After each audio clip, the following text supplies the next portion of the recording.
Hey guys, tonight we're travelling back through the dusty corridors of ancient history, where you'll discover something remarkable that most textbooks conveniently skip over.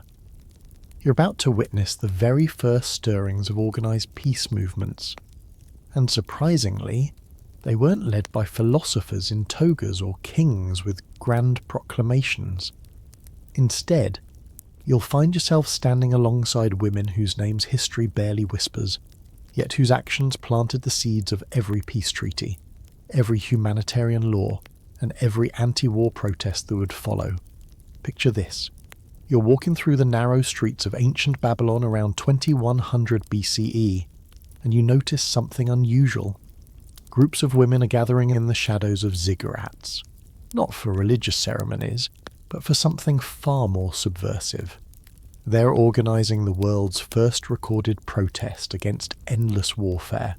The story may solve mysteries you never had an explanation for about why certain ancient civilizations suddenly shifted from conquest to diplomacy, or why some of history's most brutal empires inexplicably developed sophisticated codes of conduct for treating prisoners and civilians.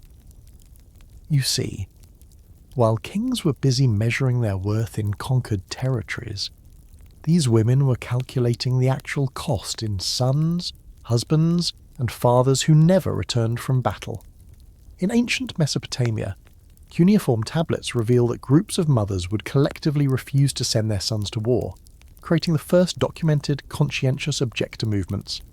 They understood something that military strategists took millennia to grasp: that sustainable peace requires more than just the absence of war. It demands the presence of justice, compassion, and practical wisdom. So, before you explore the story with me, please take a moment to help me subscribe to the channel, like and share this video, or maybe leave a comment below, but make sure you do it when you really like what I bring to you. Feel free to share where and when you started watching this video, or perhaps tell me what draws you to stories about forgotten heroes of history who changed the world through quiet courage rather than loud conquest. Now, let's keep the lights as soft as possible, turn on the fan for a gentle sound to help the story feel more emotional, and let's embark on tonight's journey together. You find yourself transported to ancient Sumer, where the world's first cities are rising from the fertile plains between the Tigris and Euphrates rivers. Here, around 2500 BCE, you witness something extraordinary unfolding in the shadow of massive temple complexes. A woman named Kubaba, not just any woman, but history records her as the only female ruler in the Sumerian king list, is doing something unprecedented that will echo through the ages. Instead of celebrating military victories like her male counterparts, she's establishing what historians now recognize as the first systematic approach to conflict prevention through what she calls the art of necessary peace. You watch as Kubaba implements a revolutionary concept: diplomatic immunity for envoys, especially women who travel between city-states to negotiate grain trades, water rights, and marriage alliances. She understands intuitively that hungry people start wars, desperate people raid neighbours, and isolated communities breed suspicion, so she creates elaborate systems of resource sharing, cultural exchange, and economic interdependence that make conflict not just morally wrong, but economically catastrophic for everyone involved. Her approach is so brilliantly practical it's almost funny. She essentially makes war too expensive and peace too profitable to ignore. Other Sumerian rulers, initially skeptical of what they dismiss as woman's thinking, quickly discover that cities following Kubaba's model are experiencing unprecedented prosperity, while traditional warrior cities are bankrupting themselves on endless campaigns that yield diminishing returns. The irony isn't lost on you that these ancient women understood economic theory better than most modern politicians.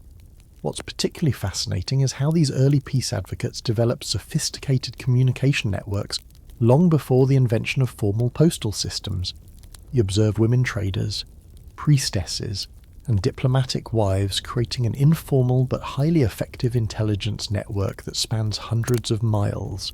They share information about troop movements, harvest failures, and political tensions, allowing communities to prepare for conflicts before they escalate into full warfare. Moving forward through time, you find yourself in the sophisticated courts of ancient Egypt during the reign of Queen Hatshepsut around 1479 BCE. You're witnessing something remarkable. Instead of commissioning monuments to military victories like her predecessors, Hatshepsut is sending trading expeditions to the mysterious land of Punt, establishing commercial relationships that last for generations without a single battle. Her approach to foreign relations is so successful that Egypt experiences one of its longest periods of peace and prosperity.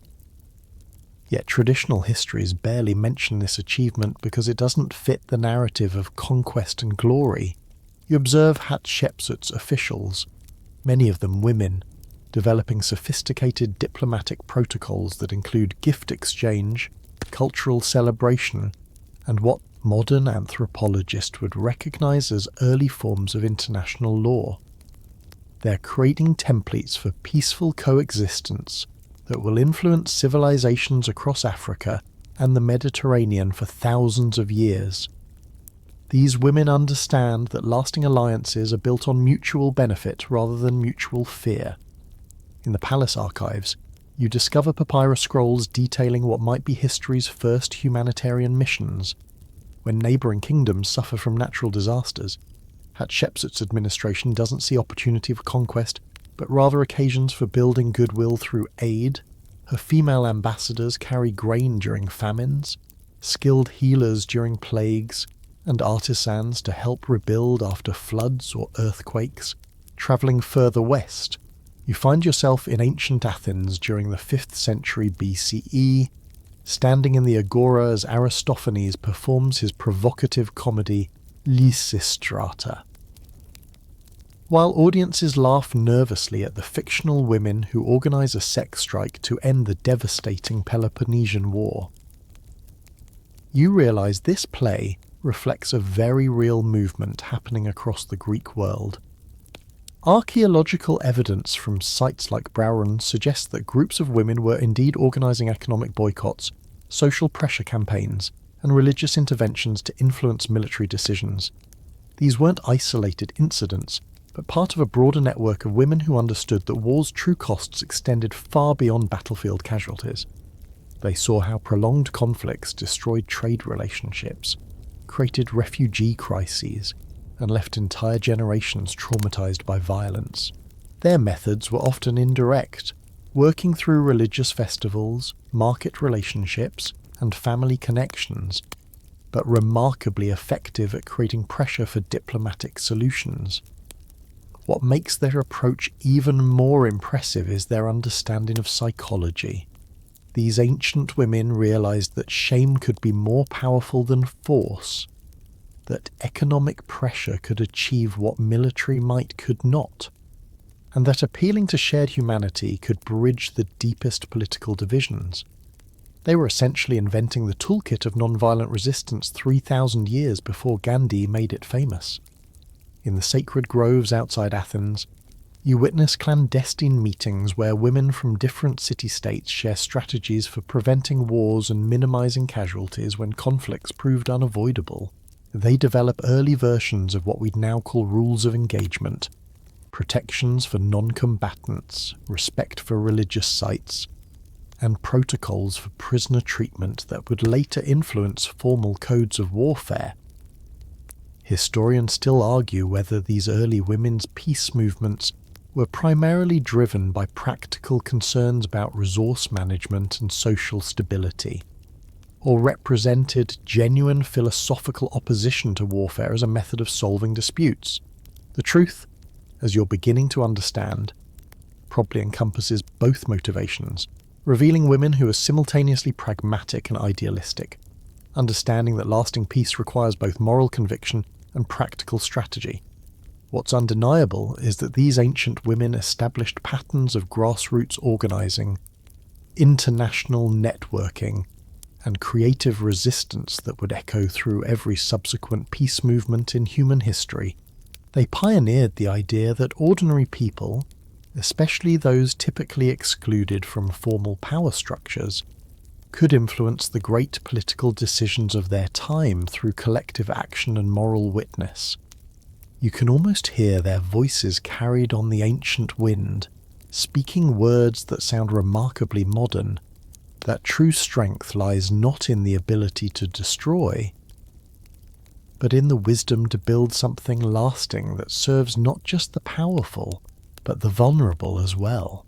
You step forward in time to ancient Rome, where the Mediterranean world trembles under the growing power of a city that seems destined to devour everything in its path. But as you walk through the marble-columned streets of the Forum, you discover something unexpected. While Roman legions march across continents leaving trails of conquest, a different kind of power is quietly emerging from the shadows of domestic life. You're about to witness how Roman matrons, women who officially held no political office, became some of history's most effective peace negotiators, using their unique social position to accomplish what senators and generals could not. The year is 390 BCE, and you find yourself standing outside the gates of Rome as Gallic warriors led by Brennus prepare to sack the city. Panic fills the streets, but you notice something remarkable happening in the wealthy districts. Groups of patrician women are quietly organising what might be history's first recorded humanitarian evacuation. Led by a woman named Veturia, they're negotiating safe passage for non-combatants, establishing temporary refugee camps, and even arranging for the protection of sacred objects and cultural treasures. What makes this extraordinary is that these women are operating entirely outside official channels. They have no legal authority, no military command, no formal diplomatic status. Yet their negotiations prove more effective than those of male officials because they understand something crucial about conflict resolution. Sometimes the people with the least official power have the most moral authority. When Veturia approaches the Gallic leaders as a mother concerned for all mothers, regardless of nationality, she speaks a language that transcends political boundaries. You watch as this pattern repeats throughout Roman expansion. During the conquest of Greece in 146 BCE, Roman matrons successfully petitioned the Senate to spare libraries and schools, arguing that destroying Greek culture would impoverish Rome itself. It's a sophisticated argument that reframes conquest not as domination, but as cultural adoption, still problematic by modern standards, but remarkably progressive for its time. These women understand that preserving enemy culture actually strengthens Roman power by making it appear benevolent rather than merely brutal. The genius of these Roman women lies in their understanding of power dynamics. They realize that their exclusion from formal politics actually gives them certain advantages. They can meet with enemy leaders without being seen as official representatives, making their negotiations deniable if they fail, but influential if they succeed. They can appeal to shared human experiences, motherhood, family loss, religious devotion, that cut across political and cultural divisions in ways that formal diplomats, bound by protocol and national pride, simply cannot. Moving deeper into Roman society, you discover the fascinating story of the Sabine women. Though not the romanticized version you might know, historical records suggest that the legendary rape of the Sabine women may actually reflect an early example of women's peace activism. Instead of being passive victims, evidence indicates these women actively brokered a peace agreement between Roman and Sabine communities, essentially creating Rome's first international marriage-based alliance system. Archaeological findings from sites like Gabii reveal evidence of what historians now call matronal diplomacy, formal protocols allowing high-ranking women to conduct negotiations on behalf of their communities. These weren't isolated incidents. but part of a sophisticated system that recognized women's unique ability to create personal relationships that could survive political upheavals. Inscriptions found in Pompeii suggest that wealthy Roman women regularly hosted dinner parties where accidental encounters between rival political leaders led to informal peace negotiations. You witness this system in action during the Second Punic War, when Hannibal's armies threaten Rome's very existence. While male leaders debate military strategy, a network of Roman matrons led by Claudia Quinta develops an entirely different approach. They organise massive religious festivals that welcome foreign diplomats, create opportunities for informal negotiations, and demonstrate Rome's cultural wealth in ways that make peaceful alliance more attractive than continued warfare. Their methods are brilliantly subtle and often surprisingly modern in their sophistication. Instead of formal treaty negotiations, they arrange marriages between Roman and allied families, creating blood ties that make future conflicts literally fratricidal instead of military demonstrations. They host cultural exhibitions that showcase the benefits of Roman citizenship, aqueducts, baths, theatres, legal protections, making collaboration seem like an upgrade rather than a surrender. What's particularly fascinating is how these women develop what modern psychologists would recognise as early techniques of conflict transformation. Rather than simply stopping fights, they work to change the underlying relationships that cause conflicts. A brilliant example occurs during the Social War of 91, 88 BCE, when Italian allies revolt against Roman rule. While generals plan military campaigns, Roman matrons organise what they call friendship festivals in neutral territories, where Roman and Italian women meet to share food, stories, and concerns about their sons fighting each other. These festivals accomplish something remarkable. They humanise the enemy in ways that make continued warfare emotionally unbearable for many participants. Mothers who have shed tears over their children's futures find it increasingly difficult to support policies that send those same children to kill each other. It's an early example of what peace researchers now call people-to-people diplomacy, and it proves remarkably effective at creating grassroots pressure for negotiated settlements. What's particularly interesting is how these women navigate Rome's complex legal system. Although Roman law technically gave them limited rights, they discover creative ways to exercise influence that would make modern lobbyists envious. They use religious authority. Women controlled many important cults, including those of Vesta, Cybele, and Isis, to create sacred spaces where normal political rules didn't apply and where enemies could meet safely. They leverage economic power through their control of household finances and dowry negotiations, essentially creating the ancient world's first economic sanctions by collectively refusing to fund military campaigns they opposed. They even exploit Roman reverence for ancestral traditions by positioning their peace initiatives as continuations of ancient customs, making opposition seem impious rather than merely political.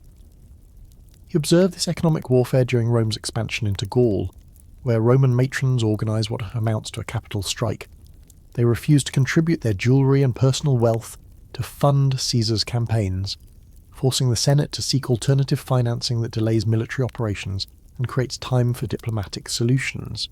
When Caesar complains that Roman women are undermining military morale, he's actually acknowledging their effectiveness as peace activists.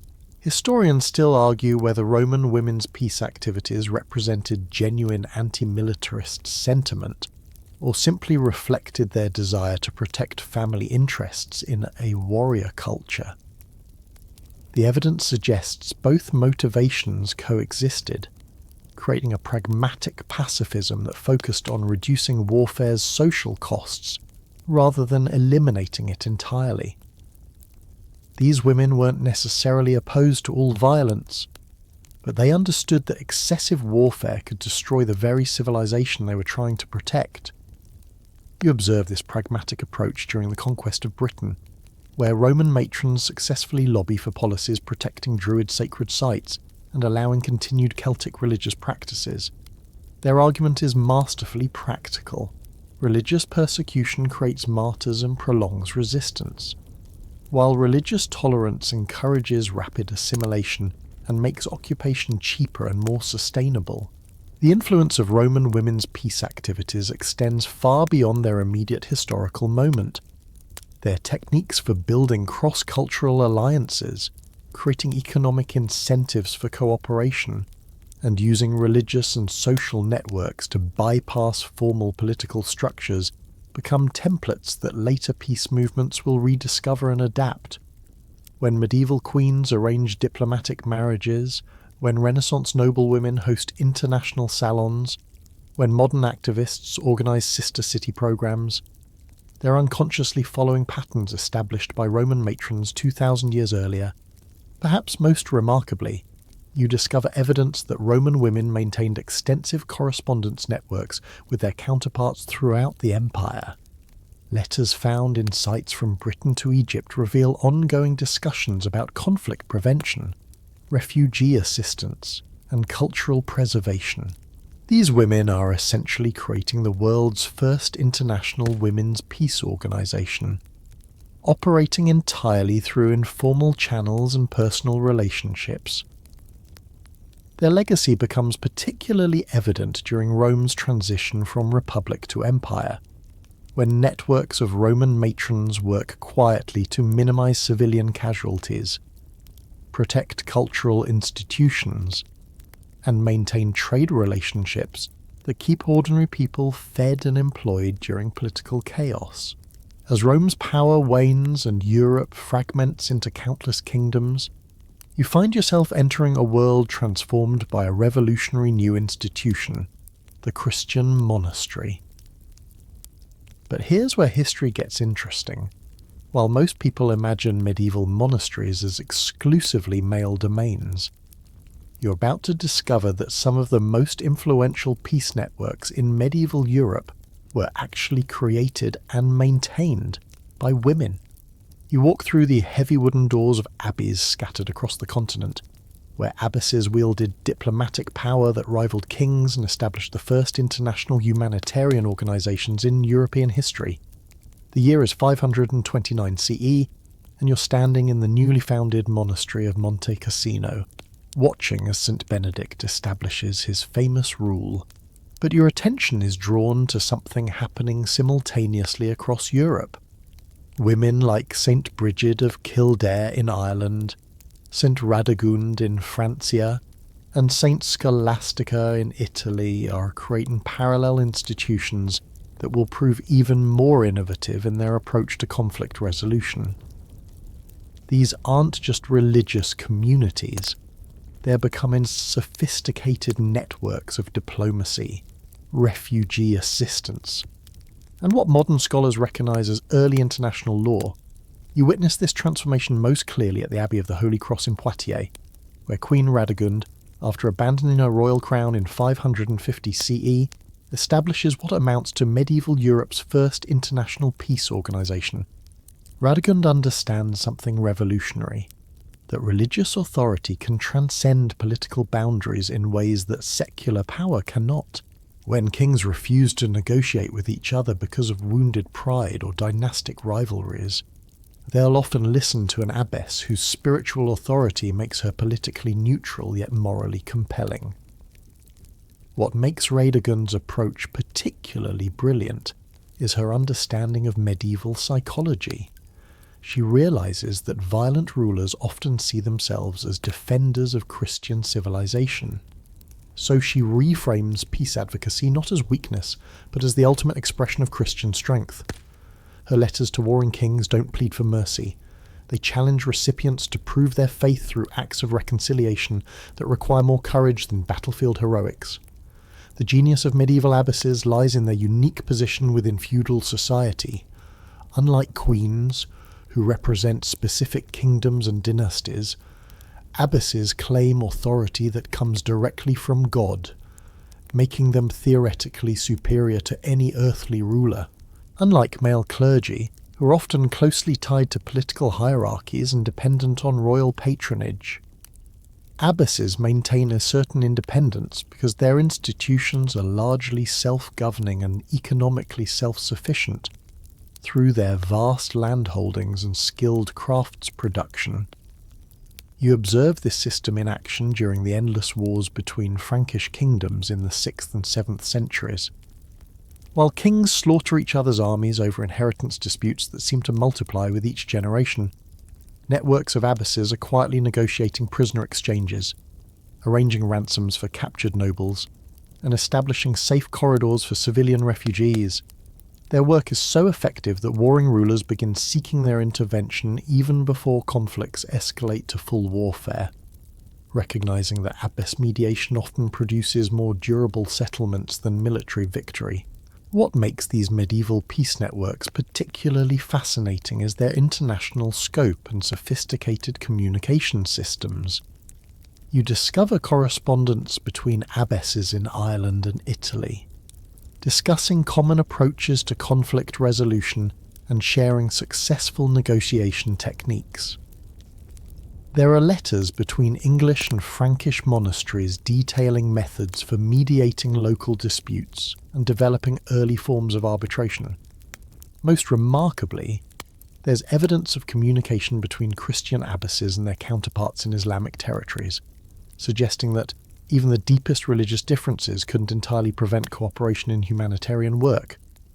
The Abbey of Gandersheim in Saxony becomes a particularly important node in these networks under the leadership of the remarkable Hrotsvitha, the first known female playwright in European history, but you discover that her artistic work serves a deeper diplomatic purpose.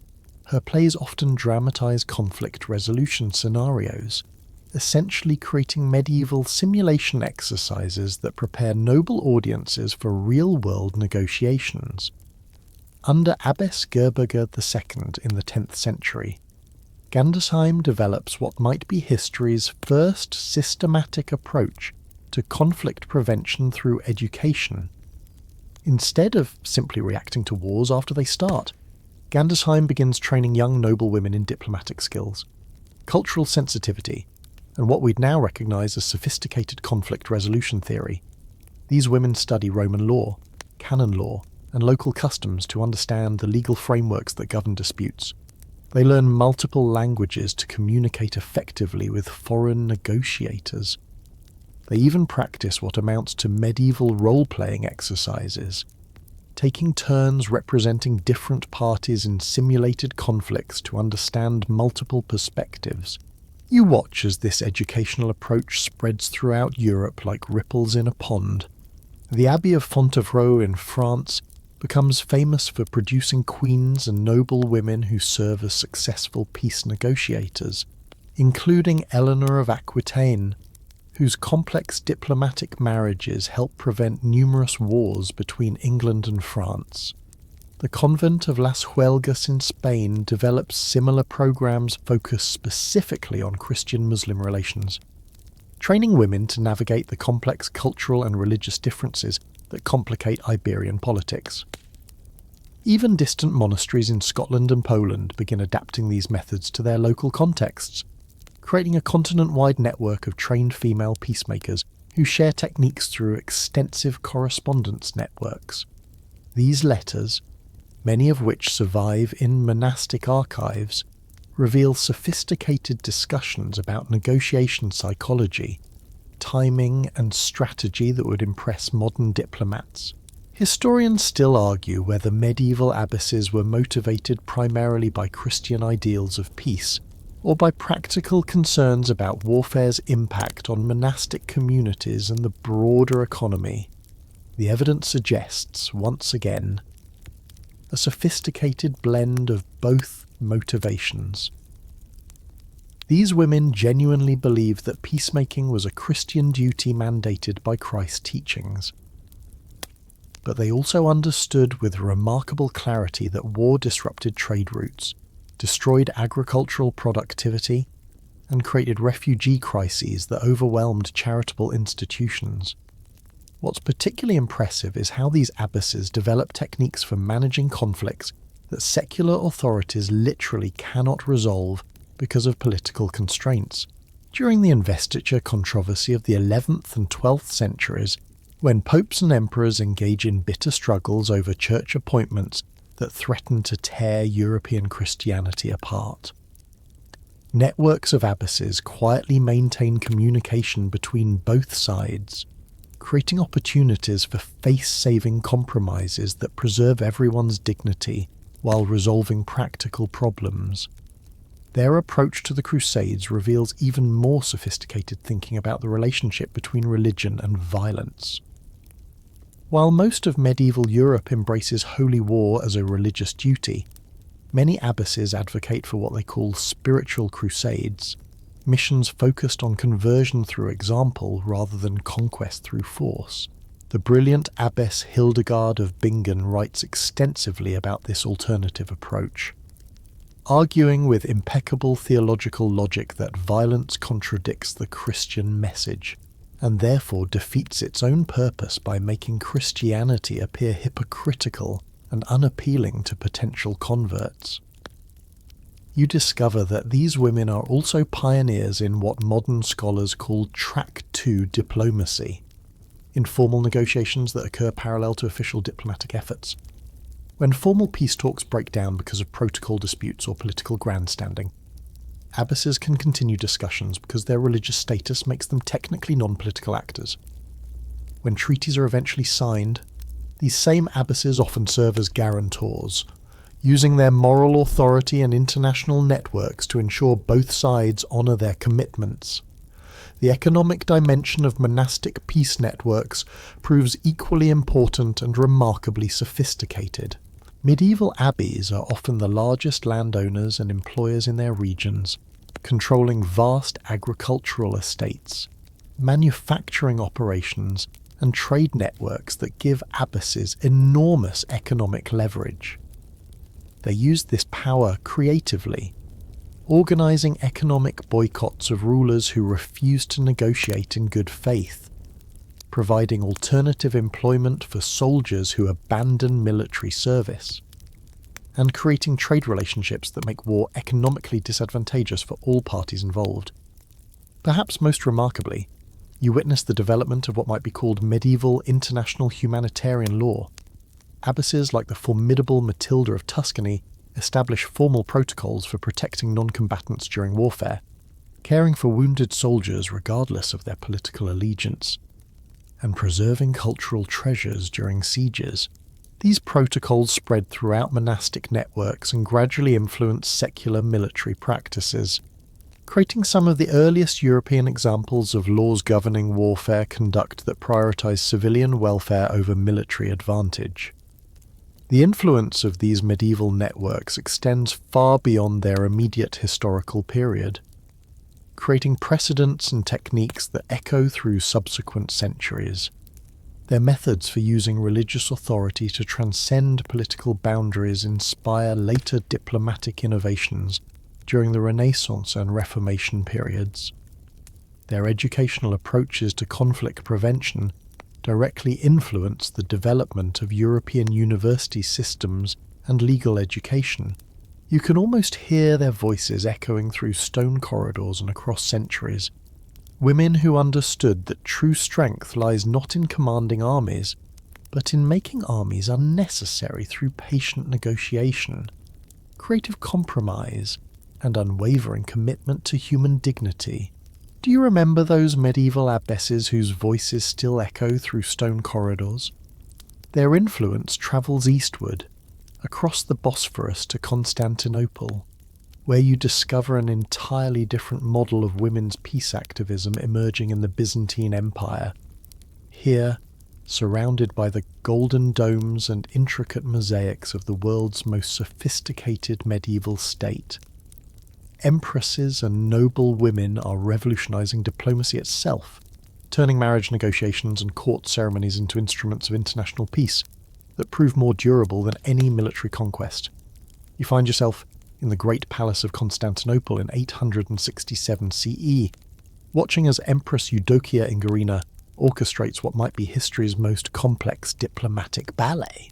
While her husband, Emperor Basil, focuses on military campaigns against Arab forces, Eudokia is conducting parallel negotiations through an entirely different channel. A network of imperial women who communicate across religious and cultural boundaries to arrange marriages, trade agreements, and cultural exchanges that gradually transform enemies into allies. What makes Byzantine diplomatic queens so fascinating is their understanding that lasting peace requires more than just stopping current wars. It demands creating relationships that make future wars unthinkable.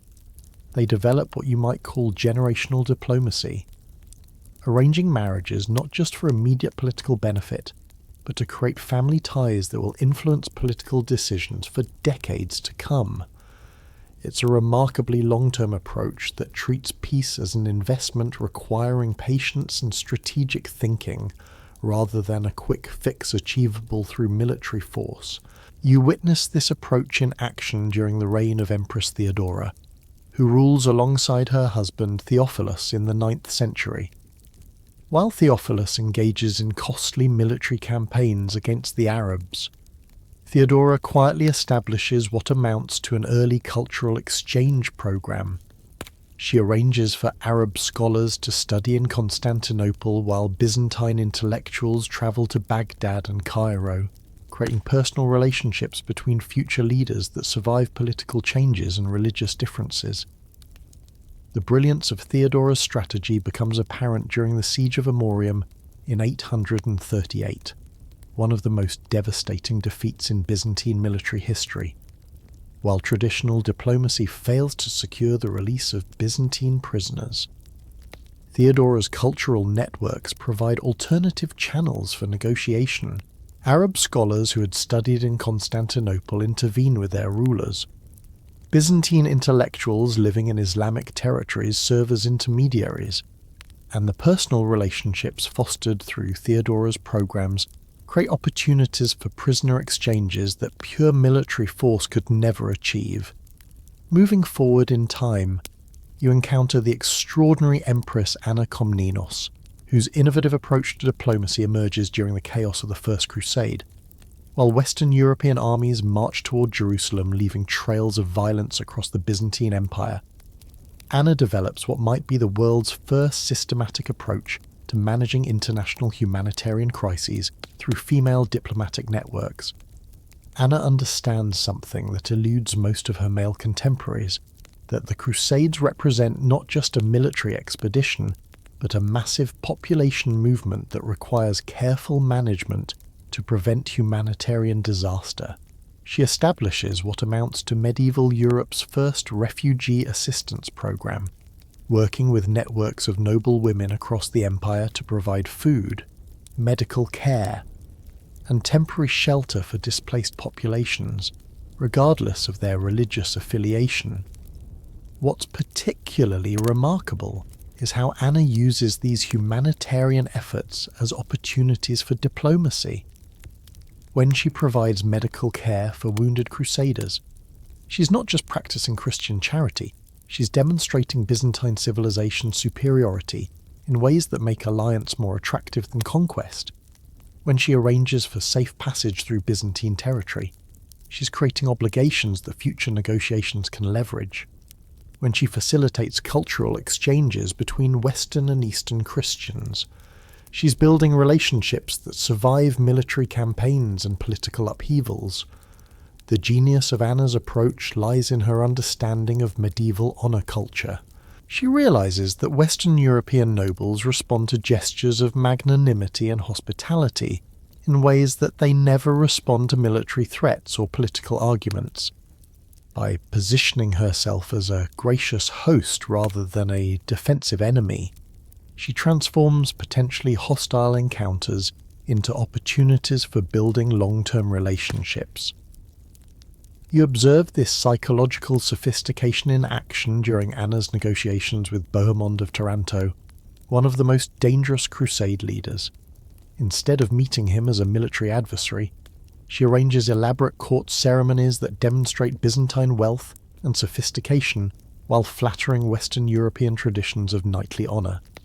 The result is a series of agreements that channel crusader ambitions away from Byzantine territory toward mutually acceptable targets. essentially turning potential invaders into temporary allies. Historians still argue whether Byzantine empresses were motivated primarily by imperial self-interest or genuine commitment to reducing warfare's human costs. The evidence, as you're beginning to expect, suggests both motivations coexisted in sophisticated ways.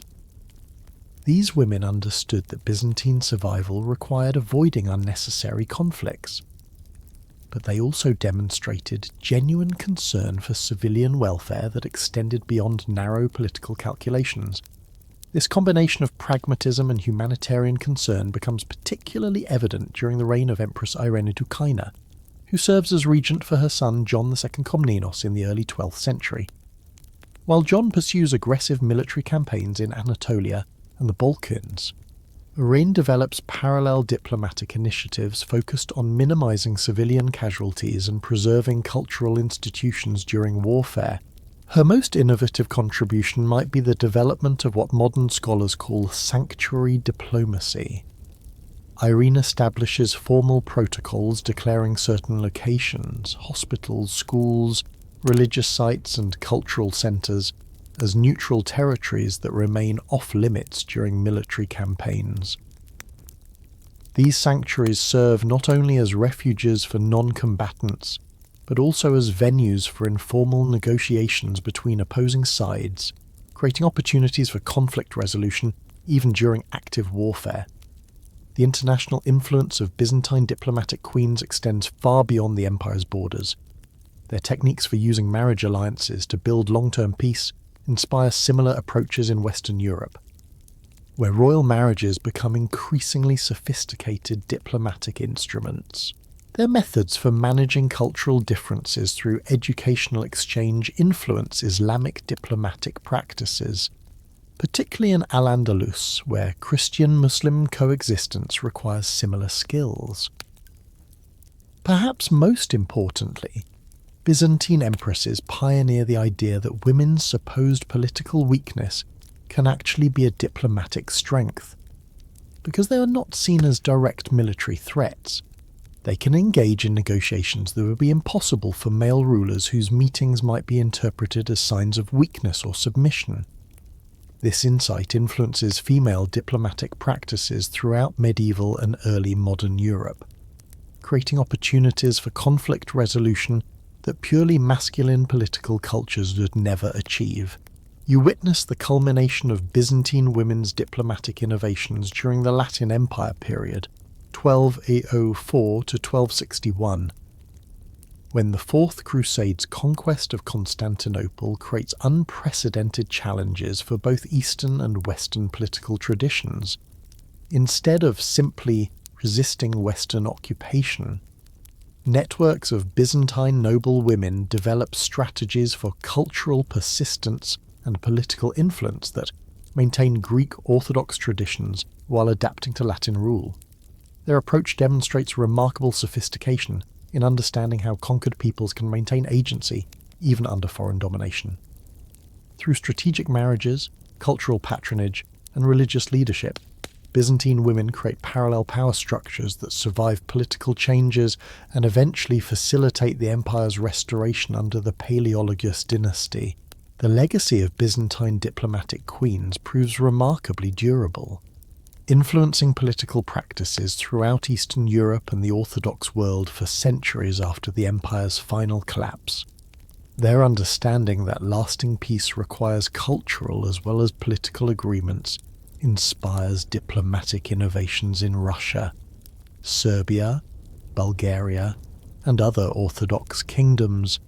More broadly, their demonstration that women can serve effectively as international negotiators, despite formal exclusion from military command, challenges medieval assumptions about gender and political authority in ways that gradually expand women's political participation throughout European and Mediterranean societies. You can almost see their silhouettes against Constantinople's golden sunset. Women whose patient diplomacy often proved more effective than the empire's legendary military might in creating stability that served both imperial interests and broader human welfare.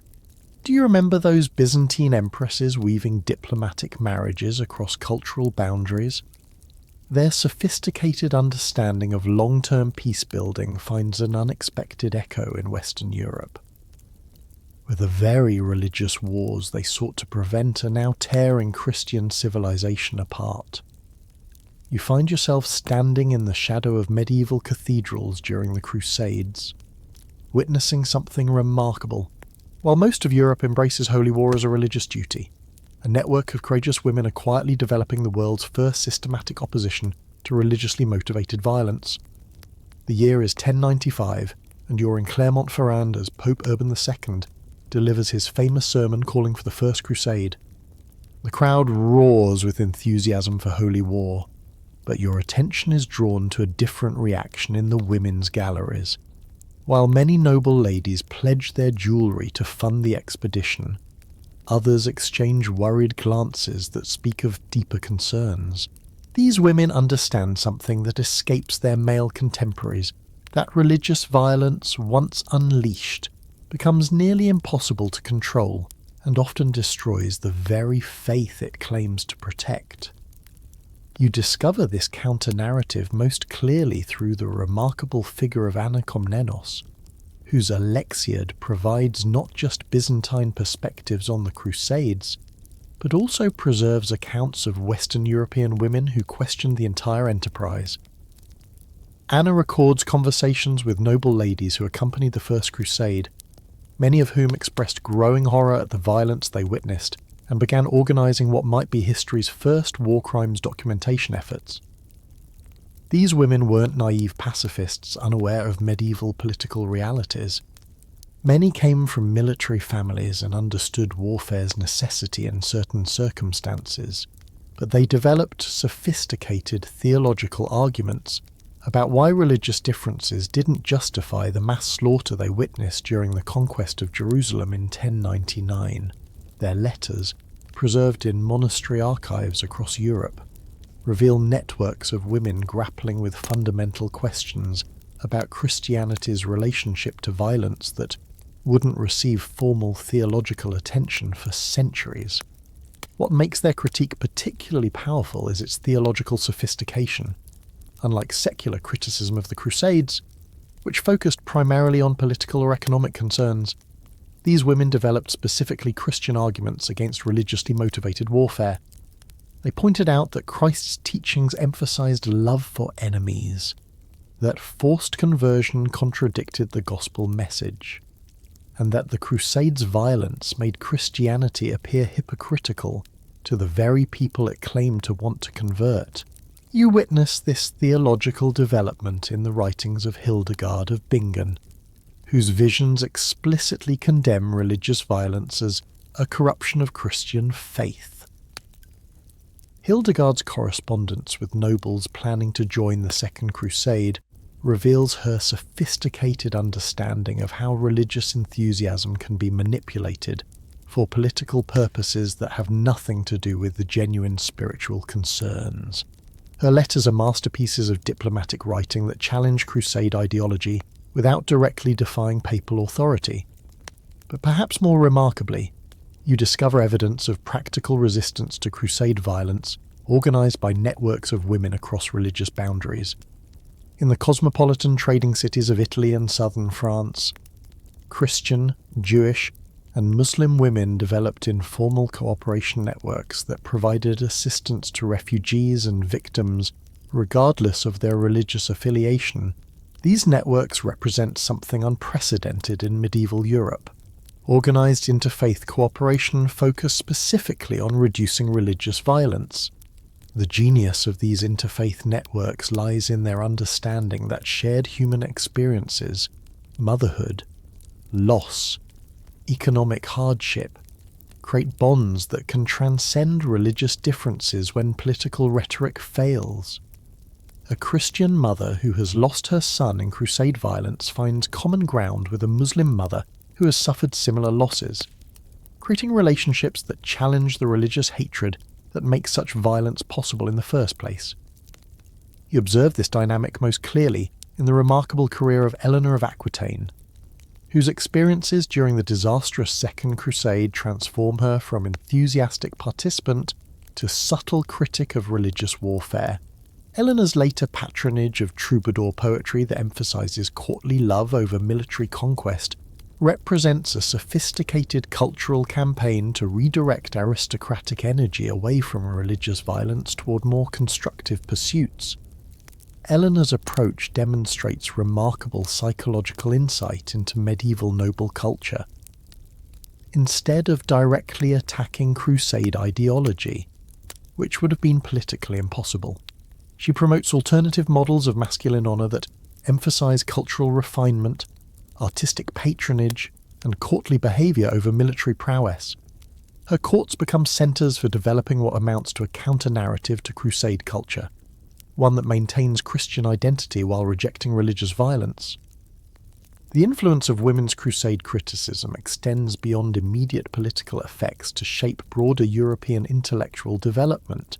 Their theological arguments about Christianity's relationship to violence influence scholastic debates about just war theory, contributing to more sophisticated analysis of when violence might be morally justified. Their practical experience with interfaith cooperation provides models for later diplomatic initiatives between Christian and Islamic territories. Perhaps most importantly, their documentation of Crusade violence creates some of medieval Europe's first systematic war crimes testimony. Women like Anna Komnenos, Hildegard of Bingen, and various anonymous chroniclers preserve detailed accounts of massacres, forced conversions, and cultural destruction that provide historical records challenging official Crusade narratives that emphasized military glory and religious triumph. Historians still argue whether women's Crusade criticism represented genuine anti-militarist sentiment or reflected practical concerns about religious warfare's impact on trade, cultural exchange, and social stability.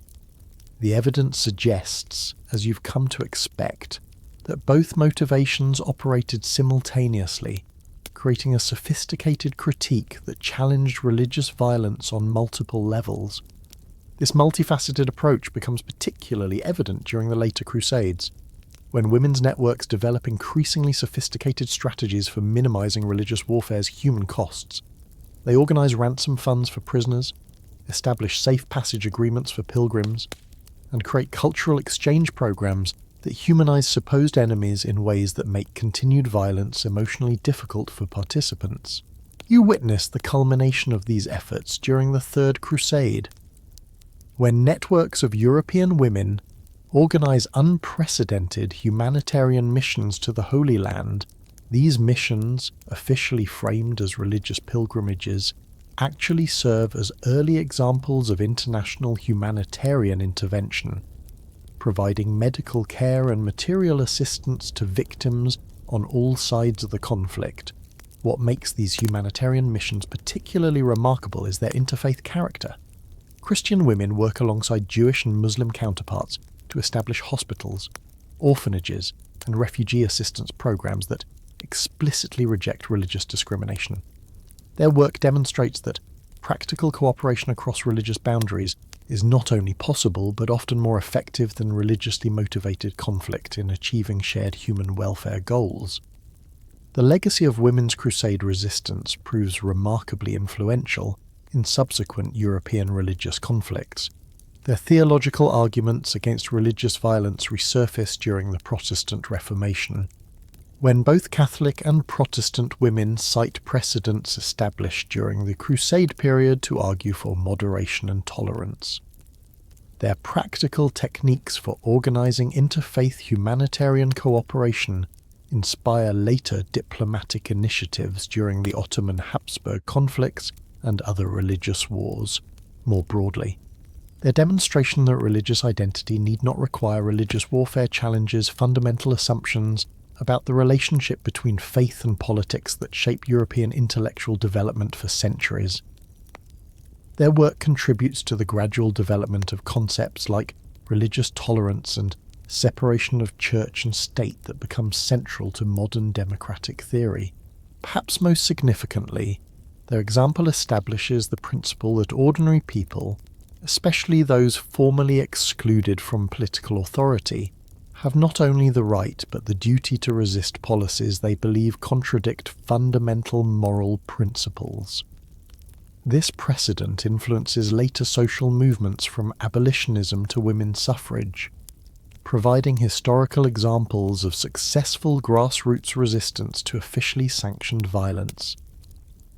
You can almost hear their prayers echoing across medieval battlefields, women whose quiet courage challenged the religious hatred of their time and planted seeds of tolerance and understanding that would slowly grow into modern concepts of human rights and international humanitarian law. Do you remember those medieval women whose prayers echoed across blood-soaked battlefields, challenging religious hatred with quiet courage? Their legacy of interfaith cooperation and theological sophistication finds new expression as Europe enters the Renaissance, where you discover noble women transforming their palazzos and chateaux into unprecedented centres of peace scholarship. These aren't merely elegant social gatherings, they're becoming Europe's first think tanks, where the era's greatest minds gather under female patronage to develop theoretical foundations for international law, diplomatic protocol, and what we now recognise as modern conflict resolution theory. You find yourself in Florence in 1469, stepping through the marble corridors of the Medici Palace where Lorenzo the Magnificent's mother, Lucrezia Tornabuoni, hosts weekly salons that attract scholars, diplomats, and philosophers from across Europe. But unlike typical Renaissance gatherings focused on classical literature or artistic patronage, Lucrezia's salon has a specific mission: developing practical alternatives to the endemic warfare that has plagued Italian city-states for generations. She understands that Renaissance humanism's rediscovery of classical learning offers unprecedented opportunities to reimagine political relationships based on reason rather than force. What makes these Renaissance peace salons particularly revolutionary is their systematic approach to knowledge creation. Instead of simply discussing abstract philosophical principles, these women sponsor original research into successful peace agreements throughout history, commission translations of diplomatic texts from Byzantine, Islamic, and even Chinese sources, and fund experimental approaches to conflict mediation that treat peacemaking as a science requiring careful study and continuous refinement. Lucrezia personally finances the translation of ancient Roman diplomatic protocols, medieval Islamic treatises on international law, and contemporary accounts of successful negotiations between European and Ottoman territories. Lucrezia's most innovative contribution might be her establishment of what amounts to Europe's first diplomatic training program. Young nobles from rival city-states lived together in the Medici Palace for months at a time, studying languages, learning cultural customs, and practicing negotiation techniques under the guidance of experienced ambassadors and scholarly advisors.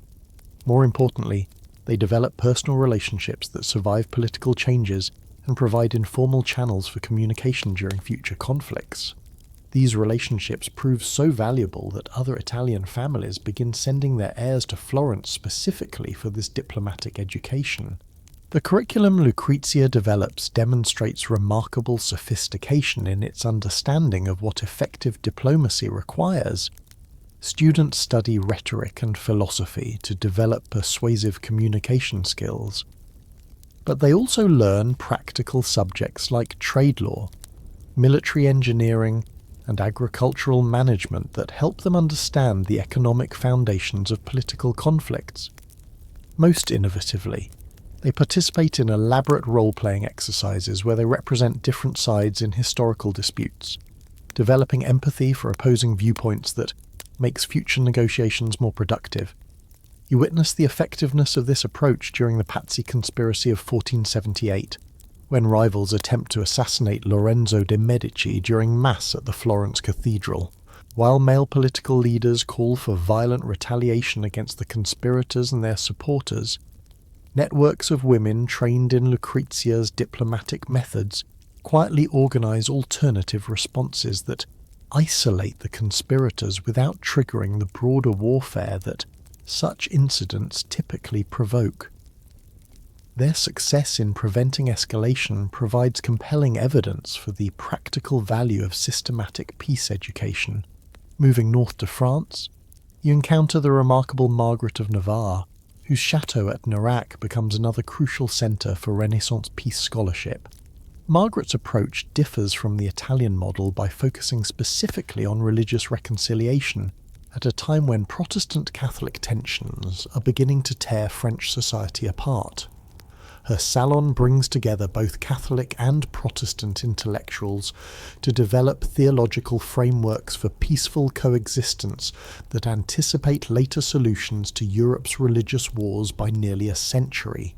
Margaret's innovations prove particularly sophisticated in their understanding of how religious conflicts differ from purely political disputes. She sponsors detailed studies of successful religious accommodations throughout history. From the early Christian church's resolution of theological disputes to contemporary Ottoman millet systems that allow religious minorities to maintain distinct identities within a unified political framework. Her scholars develop theoretical frameworks for distinguishing between essential religious doctrines that cannot be compromised and practical religious practices that can be adapted to local circumstances. Margaret's Heptameron, while famous as an early work of French literature, actually serves a deeper diplomatic purpose by providing models for how people from different religious backgrounds can engage in civil discourse about fundamental disagreements.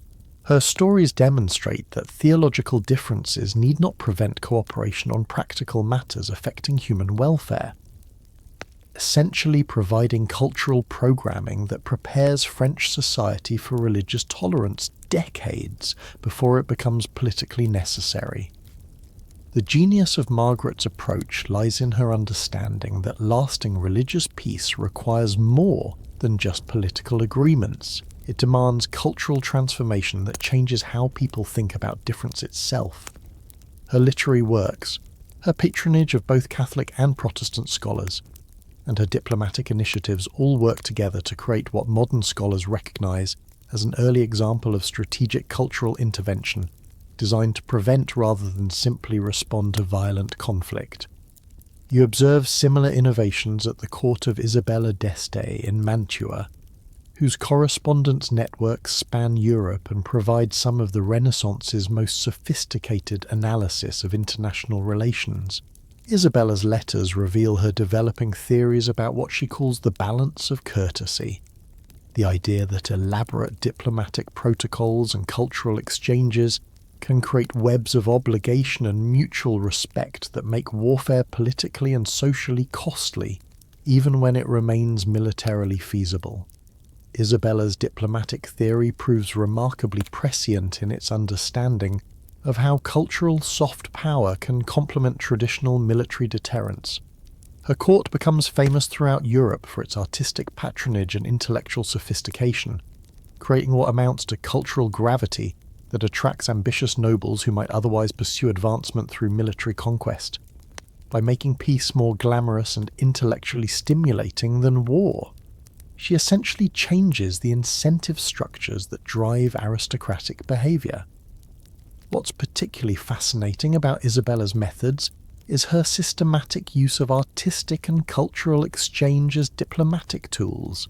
She commissions portraits of foreign rulers that emphasize their wisdom and cultural refinement rather than military prowess, subtly promoting alternative models of political authority. She arranges for Italian artists to work at foreign courts while hosting foreign scholars in Mantua, creating cultural ambassadors who maintain relationships even during periods of political tension. What's particularly fascinating about these Renaissance salons is their international character and systematic information sharing. You discover correspondence between Italian, French, Spanish, and even English noblewomen who exchange successful diplomatic techniques, share analysis of international developments, and coordinate responses to conflicts that might otherwise escalate beyond regional boundaries. This correspondence network essentially creates Europe's first international relations research community. Though it operates entirely through informal channels and personal relationships, the intellectual rigour of these networks becomes evident in their treatment of diplomatic failures as learning opportunities rather than simply political defeats. When peace negotiations fail, Salon networks conduct detailed post-mortems to understand what went wrong and how similar failures might be prevented in the future.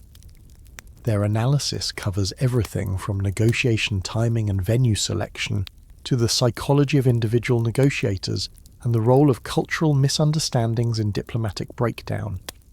Historians still argue whether Renaissance women's peace advocacy represented genuine intellectual innovation or simply reflected traditional feminine concerns about warfare's social costs dressed up in new humanistic language. The evidence suggests something more complex. These women were genuinely developing new theoretical frameworks for understanding international relations, but they grounded their innovations in practical experience with managing households, estates, and social networks that gave them insights into organizational dynamics that pure theoretical scholars often missed. This combination of theoretical sophistication and practical experience becomes particularly evident in the work of Christine de Pizan, whose Book of the City of Ladies includes detailed analysis of how female political leadership might create more stable and peaceful societies. Christine's arguments aren't based on gender essentialism, but on careful observation of how women's exclusion from traditional military honour culture allows them to develop alternative approaches to conflict resolution that prioritize long-term stability over short-term dominance. You witness the practical application of these theories during the Italian Wars, 1494 to 1559. When networks of Renaissance women organize humanitarian relief efforts that operate across military lines and provide neutral spaces for informal negotiations. Their work demonstrates that civilian expertise in logistics, communication, and resource management can significantly reduce warfare's human costs even when it cannot prevent conflicts entirely. The scholarly output sponsored by these Renaissance salons proves remarkably influential in subsequent European intellectual development. Treaties on diplomacy written under female patronage become standard texts in emerging university programs focused on international law. Philosophical works exploring the relationship between reason and violence influence Enlightenment political theory.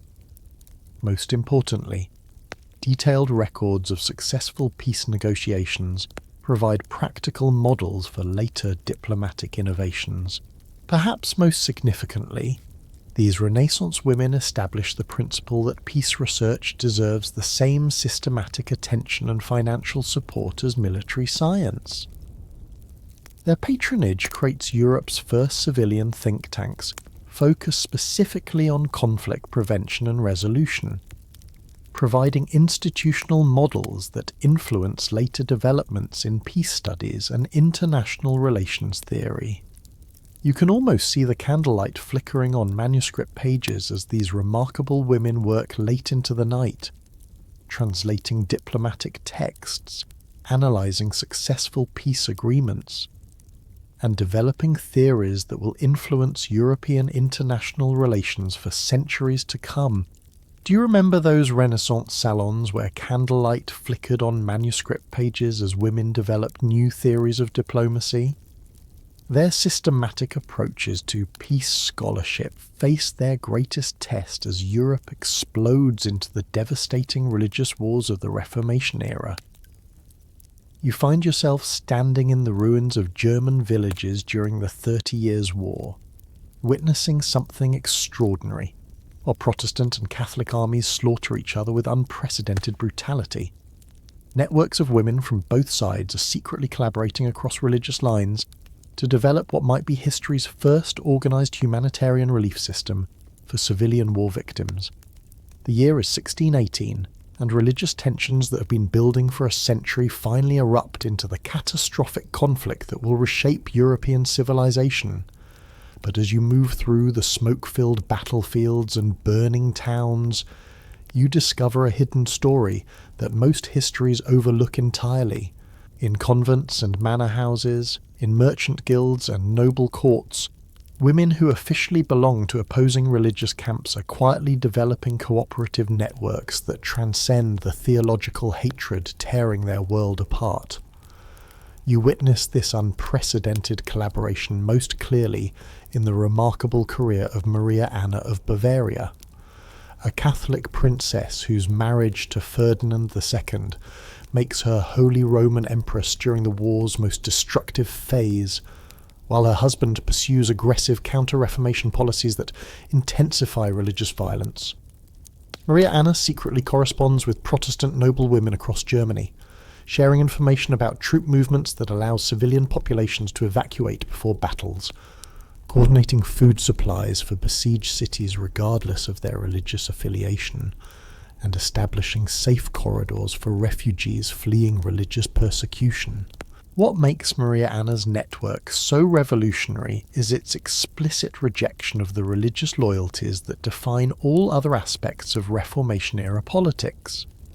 These women develop what they call the religion of mercy, a practical theology that prioritizes saving human lives over defending theological doctrines. Their letters, preserved in scattered archives across Europe, reveal sophisticated discussions about how Christian charity can transcend denominational boundaries and create obligations that supersede political allegiances. The genius of these interfaith networks lies in their understanding that shared experiences of motherhood, loss, and community responsibility create bonds stronger than abstract theological differences. A Catholic mother who has lost her son to Protestant armies finds common ground with a Lutheran mother who faces similar grief, creating relationships that make continued religious warfare emotionally unbearable for many participants. You observe this dynamic in action during the Siege of Magdeburg in 1631, one of the war's most horrific episodes. While Catholic and Protestant armies engage in mutual slaughter that leaves 30,000 civilians dead, networks of women from both sides organize rescue operations that save thousands of lives through coordinated evacuations. Hidden supply caches and negotiated safe passages that operating entirely outside official diplomatic channels. Moving across the battlefields to France, you encounter another model of women's religious peace activism in the work of Louise de Marillac, whose Daughters of Charity develop innovative approaches to providing medical care and material assistance without regard to religious affiliation.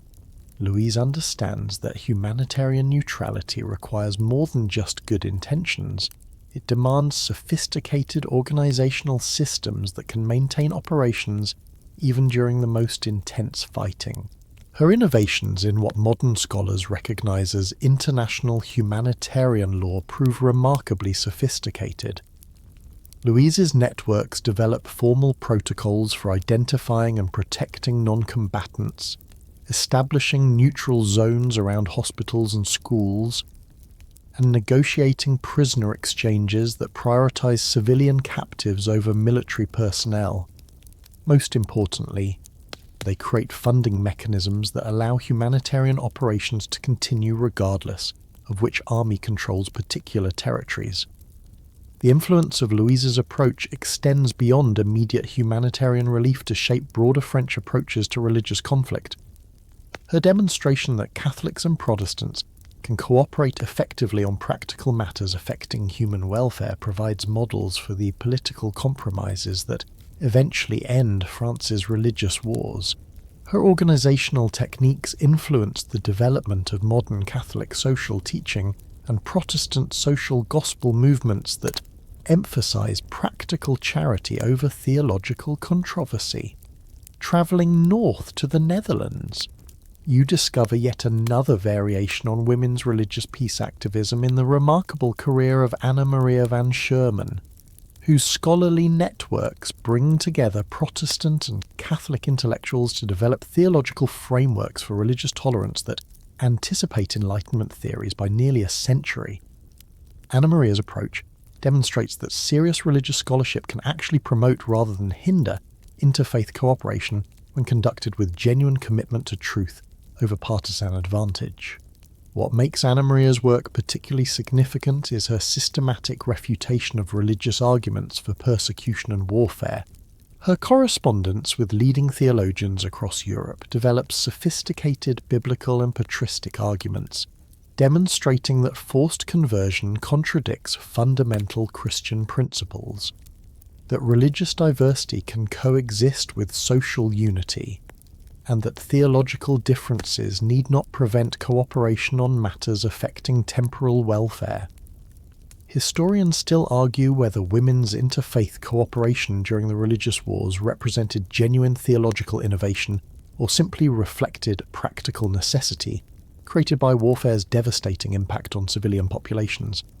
The evidence suggests, as you come to expect, that both motivations operated simultaneously, creating a form of practical ecumenism that combined genuine religious conviction with sophisticated understanding of warfare's social costs. This combination becomes particularly evident in the work of Jeanne de Chantal, whose religious order develops innovative approaches to maintaining Catholic identity while cooperating with Protestant authorities in territories that change hands repeatedly during the conflict.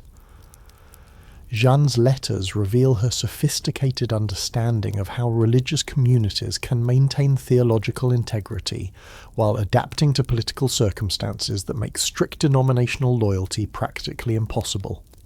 You witness the culmination of these interfaith networks' influence during the Peace of Westphalia negotiations, 1646 to 1648, where unofficial women's networks provide crucial intelligence about popular attitudes that help negotiators understand which settlements might prove durable and which would likely trigger renewed violence.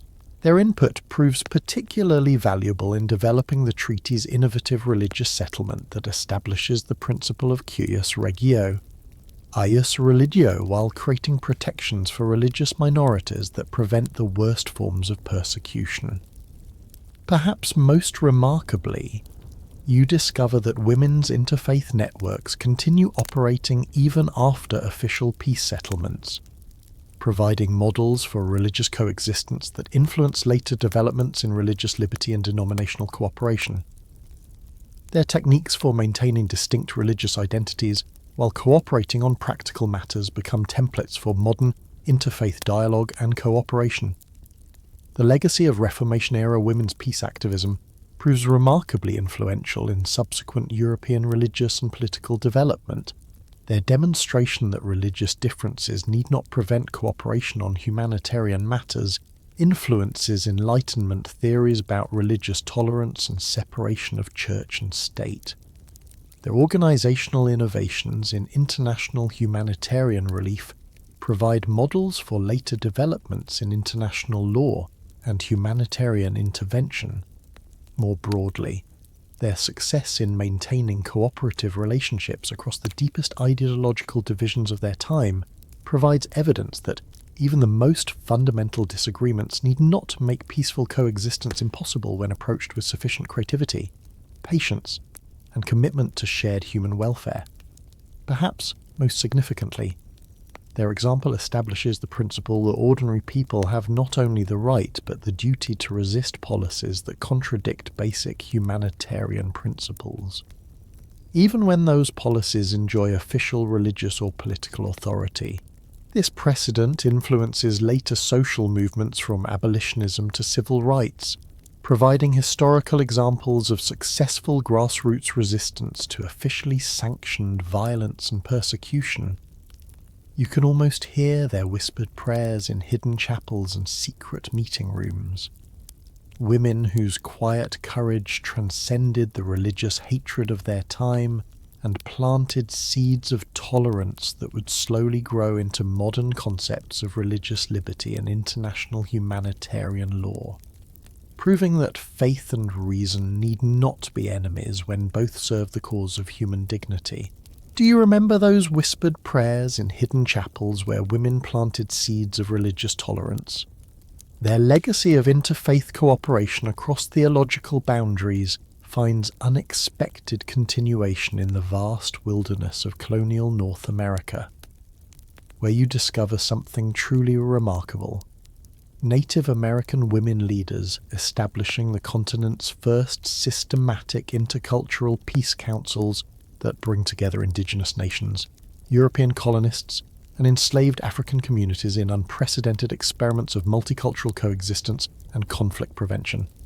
You find yourself standing beside the Haudenosaunee Longhouse in what Europeans call New York in 1654, watching as an extraordinary woman named Jigonsase presides over negotiations that will establish one of history's most sophisticated systems of international peacekeeping.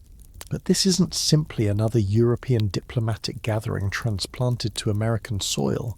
You're witnessing the emergence of entirely new approaches to conflict resolution that blend indigenous traditions with innovations forced by the unprecedented cultural complexity of colonial encounters.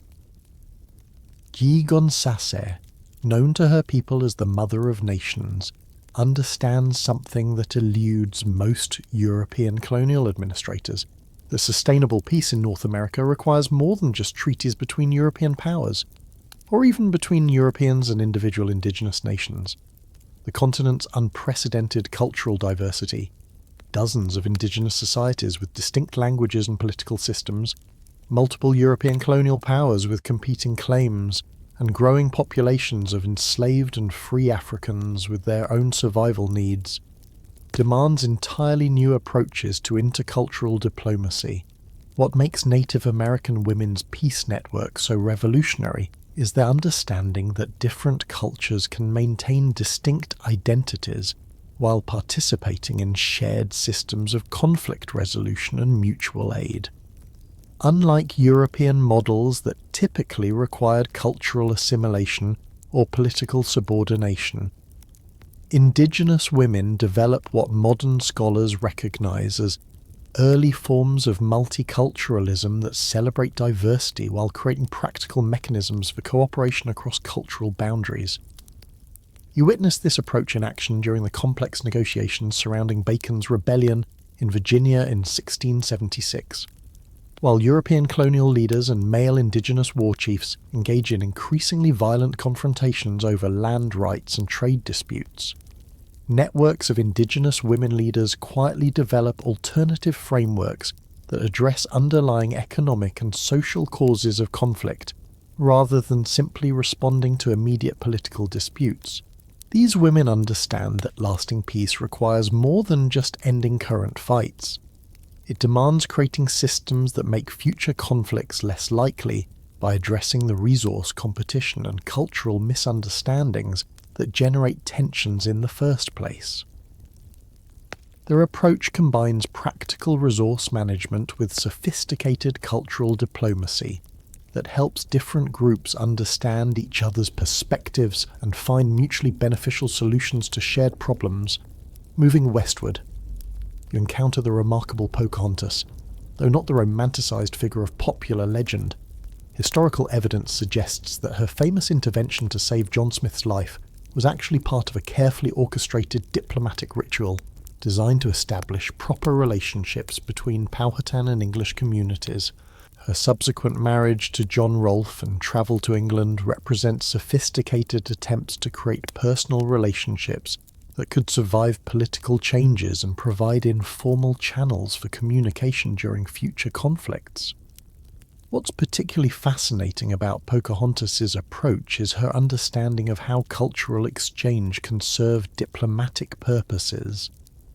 Her adoption of English customs and Christian faith doesn't represent simple assimilation, but rather strategic cultural bridge building that allows her to serve effectively as an interpreter and mediator between communities that might otherwise remain mutually incomprehensible.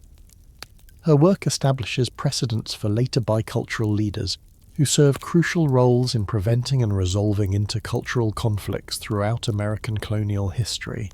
You observe similar innovations among the women leaders of the Creek Confederacy, whose diplomatic networks span the southeastern region and include not only various indigenous nations, but also Spanish, French, and English colonial communities, plus significant populations of escaped enslaved Africans who have established independent settlements in the region's swamps and forests. These women develop what might be history's first systematic approach to multicultural conflict resolution that explicitly includes racial minorities as autonomous participants, rather than simply objects of policy. The genius of Creek women's diplomacy lies in their recognition that sustainable peace requires addressing the concerns of all groups affected by conflicts, not just the most politically powerful. Their councils include representatives from enslaved communities who provide crucial intelligence about colonial agricultural and military capabilities, indigenous groups who offer knowledge about local resources and transportation routes, and European colonists who control access to manufactured goods and political connections with overseas authorities. Historians still argue whether Native American women's peace networks represented genuine innovations in international relations, or simply reflected traditional indigenous practices adapted to colonial circumstances. The evidence suggests something more complex. These women were indeed drawing on traditional indigenous approaches to diplomacy, but they were also developing new techniques and institutions specifically designed to manage the unprecedented cultural complexity of colonial North America. This innovative synthesis becomes particularly evident in the career of Nancy Ward, a Cherokee leader whose diplomatic work during the Revolutionary War period demonstrates remarkable sophistication in managing relationships between indigenous nations, competing European powers, and various American colonial and state governments. Nancy's approach combines traditional Cherokee diplomatic protocols with innovations specifically designed to address the political fragmentation and cultural confusion created by European colonialism. What makes Nancy's work particularly significant is her understanding that successful intercultural diplomacy requires more than just political agreements. It demands ongoing cultural education that helps different groups understand each other's perspectives and find common ground despite fundamental differences in worldview. Her diplomatic missions include extensive cultural exchange components that create personal relationships and mutual understanding that survive political changes and provide foundations for future cooperation. You witness the effectiveness of these approaches during the complex negotiations surrounding the Treaty of Hard Labour in 1768, where Nancy Ward's diplomatic networks helped prevent what could have been catastrophic warfare between Cherokee and various colonial communities by creating face-saving compromises that address underlying economic concerns while preserving everyone's essential political autonomy. Perhaps most remarkably, you discover that Native American women's peace networks maintain extensive communication systems that span the entire continent, sharing successful diplomatic techniques and coordinating responses to conflicts that might otherwise escalate beyond regional boundaries. Archaeological evidence suggests that these networks include sophisticated information relay systems that can transmit news across thousands of miles within weeks, allowing local conflicts to be understood and addressed within broader continental contexts. The international influence of Native American women's peace activism extends far beyond North America to shape broader European and global approaches to intercultural relations. Their techniques for managing cultural diversity while maintaining political cooperation inspire later developments in international law and diplomatic practice. Their demonstration that sustainable peace requires addressing economic and social causes of conflict influences modern approaches to conflict prevention and resolution. More importantly, their success in creating functional multicultural societies provides historical evidence that cultural diversity and political unity need not be mutually exclusive when approached with sufficient creativity and commitment to inclusive participation. Their work challenges European assumptions about cultural assimilation and political centralization, that shape colonial policies throughout the early modern period. The legacy of Native American women's peace activism proves remarkably durable, influencing American political development throughout the colonial and early national periods. Their techniques for creating inclusive political participation inspire later democratic innovations, while their approaches to intercultural diplomacy provide models for managing the cultural diversity that becomes central to American national identity. Perhaps most significantly, their example demonstrates that effective peace activism requires more than just stopping current conflicts. It demands creating institutions and relationships that make future conflicts less likely by addressing underlying causes rather than simply managing immediate symptoms.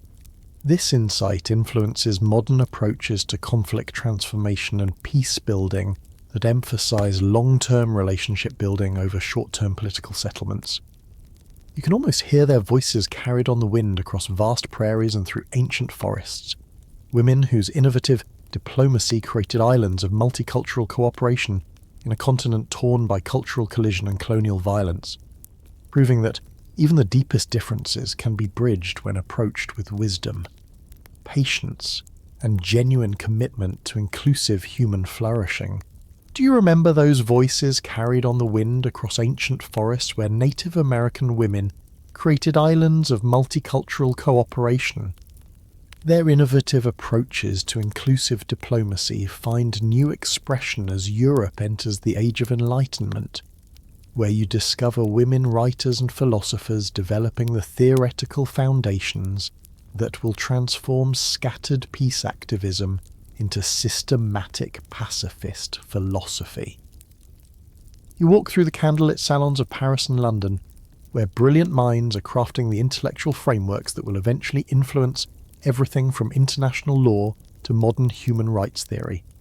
The year is 1762, and you find yourself in a modest Parisian apartment where Marie-Jeanne Le Prince de Beaumont is putting the finishing touches on a work that will revolutionize how Europeans think about conflict and cooperation. But this isn't just another fairy tale collection.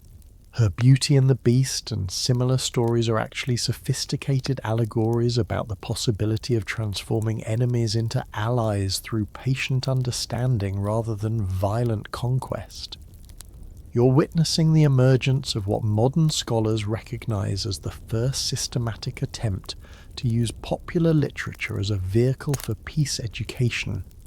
What makes Enlightenment women's peace philosophy so revolutionary is its shift from practical activism to theoretical foundation building.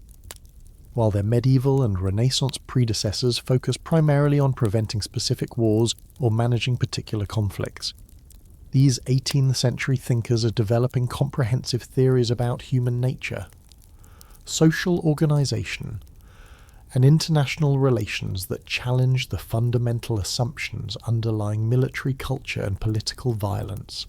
You observe this theoretical sophistication most clearly in the remarkable work of Émilie du Châtelet, whose translation and commentary on Newton's Principia includes groundbreaking analysis of how scientific method can be applied to understanding and preventing human conflicts.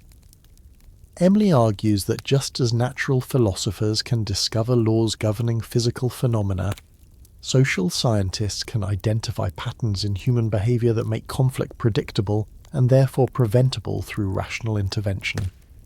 Émilie's approach demonstrates remarkable sophistication in its understanding of what modern scholars call conflict analysis. She develops systematic methods for identifying the underlying causes of disputes, distinguishing between immediate triggers and deeper structural problems, and designing interventions that address root causes rather than simply managing symptoms. Her work essentially creates the theoretical foundations for modern peace studies decades before such academic disciplines formally emerge. Moving across the Channel to England, you encounter Mary Wollstonecraft, whose vindication of the rights of women includes often overlooked analysis of how gender inequality contributes to social violence and international conflict. Mary argues that societies that systematically exclude women from political participation are more likely to resort to violence because they lack access to female perspectives that often emphasize cooperation, compromise, and long-term thinking over competition, domination, and short-term advantage. What makes Mary's argument particularly sophisticated is its recognition that promoting women's political participation isn't simply a matter of gender justice. It's actually a practical strategy for reducing social violence and creating more stable, peaceful societies. Her analysis anticipates modern research, demonstrating statistical correlations between gender equality and reduced levels of both domestic and international violence, providing theoretical frameworks that won't receive empirical validation until the late 20th century. You witness the practical application of these theories in the work of Catherine Macaulay, whose 8-volume History of England provides detailed analysis of how specific political and social reforms can reduce the likelihood of violent conflict. Catherine's approach combines rigorous historical research with systematic policy analysis, essentially creating early examples of evidence-based approaches to conflict prevention that treat peacemaking as a technical challenge requiring careful study and professional expertise. Catherine's innovations prove particularly influential in their demonstration that historical analysis can provide practical guidance for contemporary policy making. Her detailed studies of successful and failed attempts at conflict resolution throughout English history identify patterns and principles that can inform current diplomatic efforts, essentially creating templates for what modern scholars call lessons learned approaches to peace building. Perhaps most remarkably, you discover that these Enlightenment women are developing sophisticated international networks for sharing theoretical insights and coordinating research efforts. Correspondence between thinkers like Madame de Staël in France, Maria Gaetana Agnesi in Italy, and Catherine Sawbridge Macaulay in England reveals ongoing discussions about fundamental questions concerning human nature, social organisation, and the possibilities for creating lasting peace through rational reform. The intellectual rigour of these networks becomes evident in their treatment of disagreements as opportunities for theoretical refinement rather than personal conflicts. When Enlightenment women disagree about specific approaches to peace building, they engage in detailed scholarly debates that advance understanding for all participants rather than simply defending predetermined positions. Their correspondence demonstrates sophisticated understanding of how collaborative inquiry can produce insights that individual scholars working in isolation could never achieve. You observe this collaborative approach most clearly in the remarkable salon hosted by Julie de Lespinasse in Paris, where leading philosophers, diplomats, and social reformers gather weekly to discuss theoretical and practical approaches to reducing social violence and international conflict. Julie's salon becomes famous throughout Europe for producing some of the Enlightenment's most innovative thinking about topics ranging from criminal justice reform to international law, demonstrating how systematic intellectual cooperation can generate practical solutions to seemingly intractable social problems. What's particularly fascinating about Julie's salon is its systematic approach to theory development and testing. Participants don't simply engage in abstract philosophical speculation, they develop specific hypotheses about conflict causation and prevention, design methods for testing these hypotheses against historical evidence, and refine their theories based on empirical findings. The salon essentially operates as an early example of what modern scholars would recognize as a think tank focused specifically on peace research and policy development. Historians still argue whether Enlightenment women's peace philosophy represented genuine theoretical innovation or simply reflected traditional feminine concerns about violence dressed up in new scientific language. The evidence suggests something more complex. These women were indeed developing genuinely new theoretical frameworks for understanding conflict and cooperation. but they grounded their innovations in systematic empirical research that challenged both traditional assumptions and contemporary prejudices about human nature and social organisation. This combination of theoretical sophistication and empirical rigour becomes particularly evident in the work of Mary Hayes, whose appeal to the men of Great Britain in behalf of women includes detailed analysis of how legal and political reforms specifically designed to increase women's social and economic independence can reduce both domestic violence and broader social conflict. Mary's arguments combine philosophical analysis with extensive documentation of how specific policy changes have affected violence levels in various historical and contemporary contexts. You witness the practical influence of these theoretical developments during the French Revolution, when networks of Enlightenment women attempt to apply their philosophical insights to the unprecedented challenges of revolutionary politics.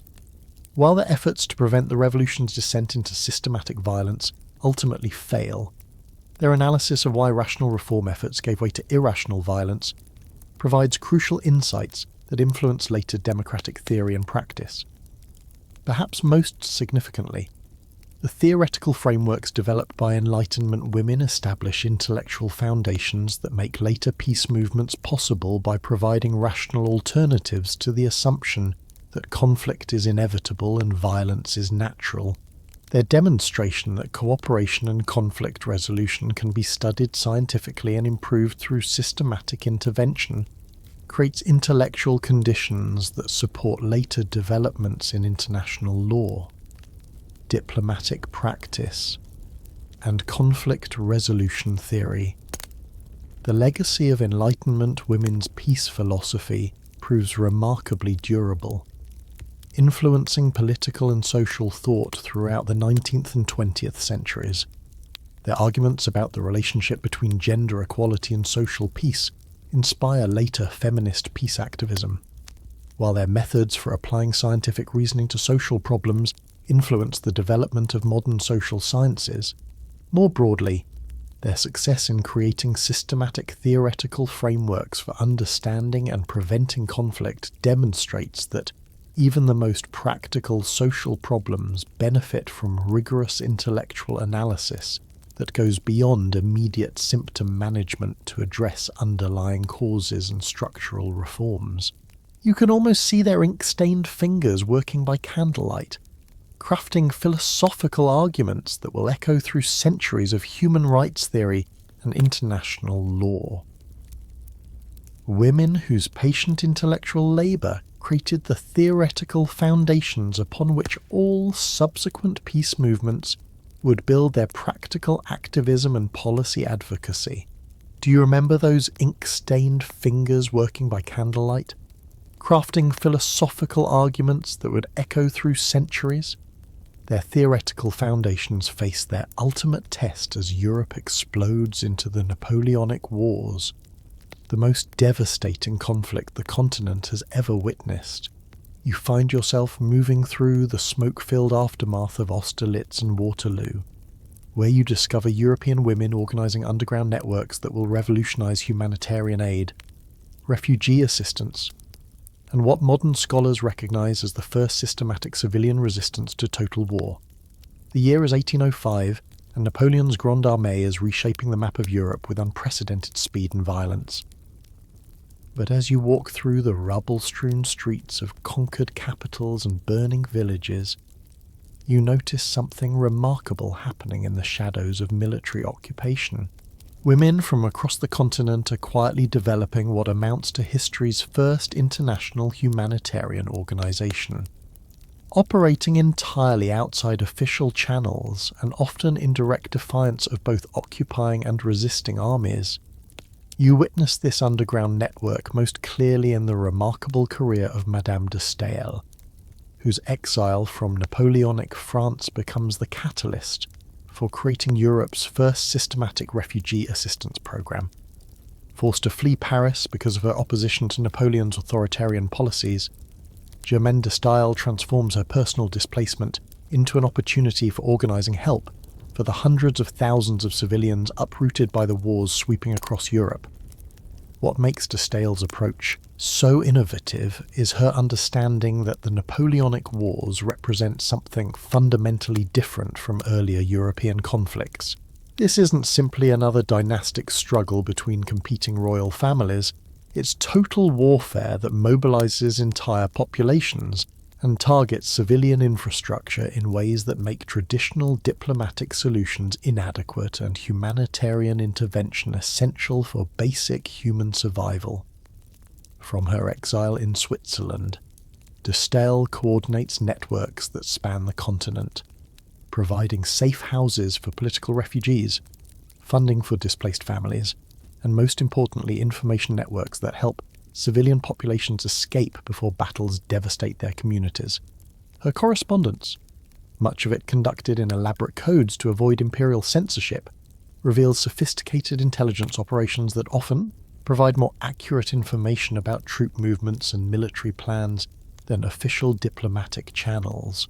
You observe similar innovations in the work of Princess Louise of Prussia, whose response to the catastrophic defeat at Jena Auerstedt in 1806 transforms her from decorative royal consort into one of Europe's most effective resistance organisers.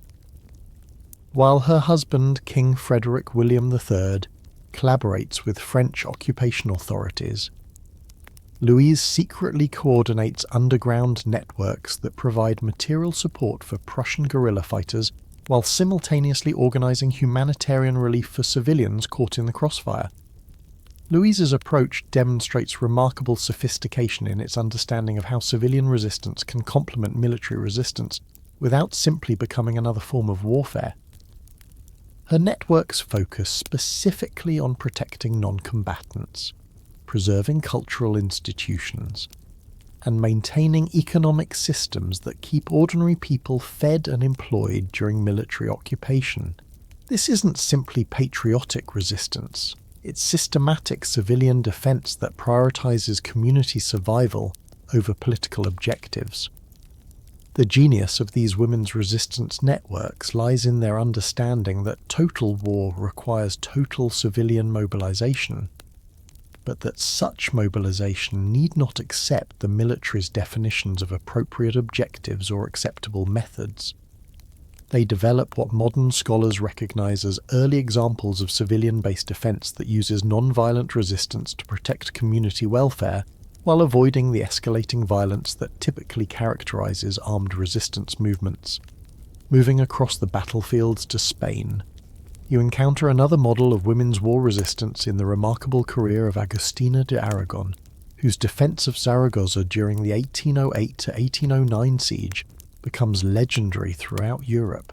But Agustina's significance extends beyond her battlefield heroics to include her innovative approaches to organising civilian participation in resistance activities that prioritise community welfare over military objectives.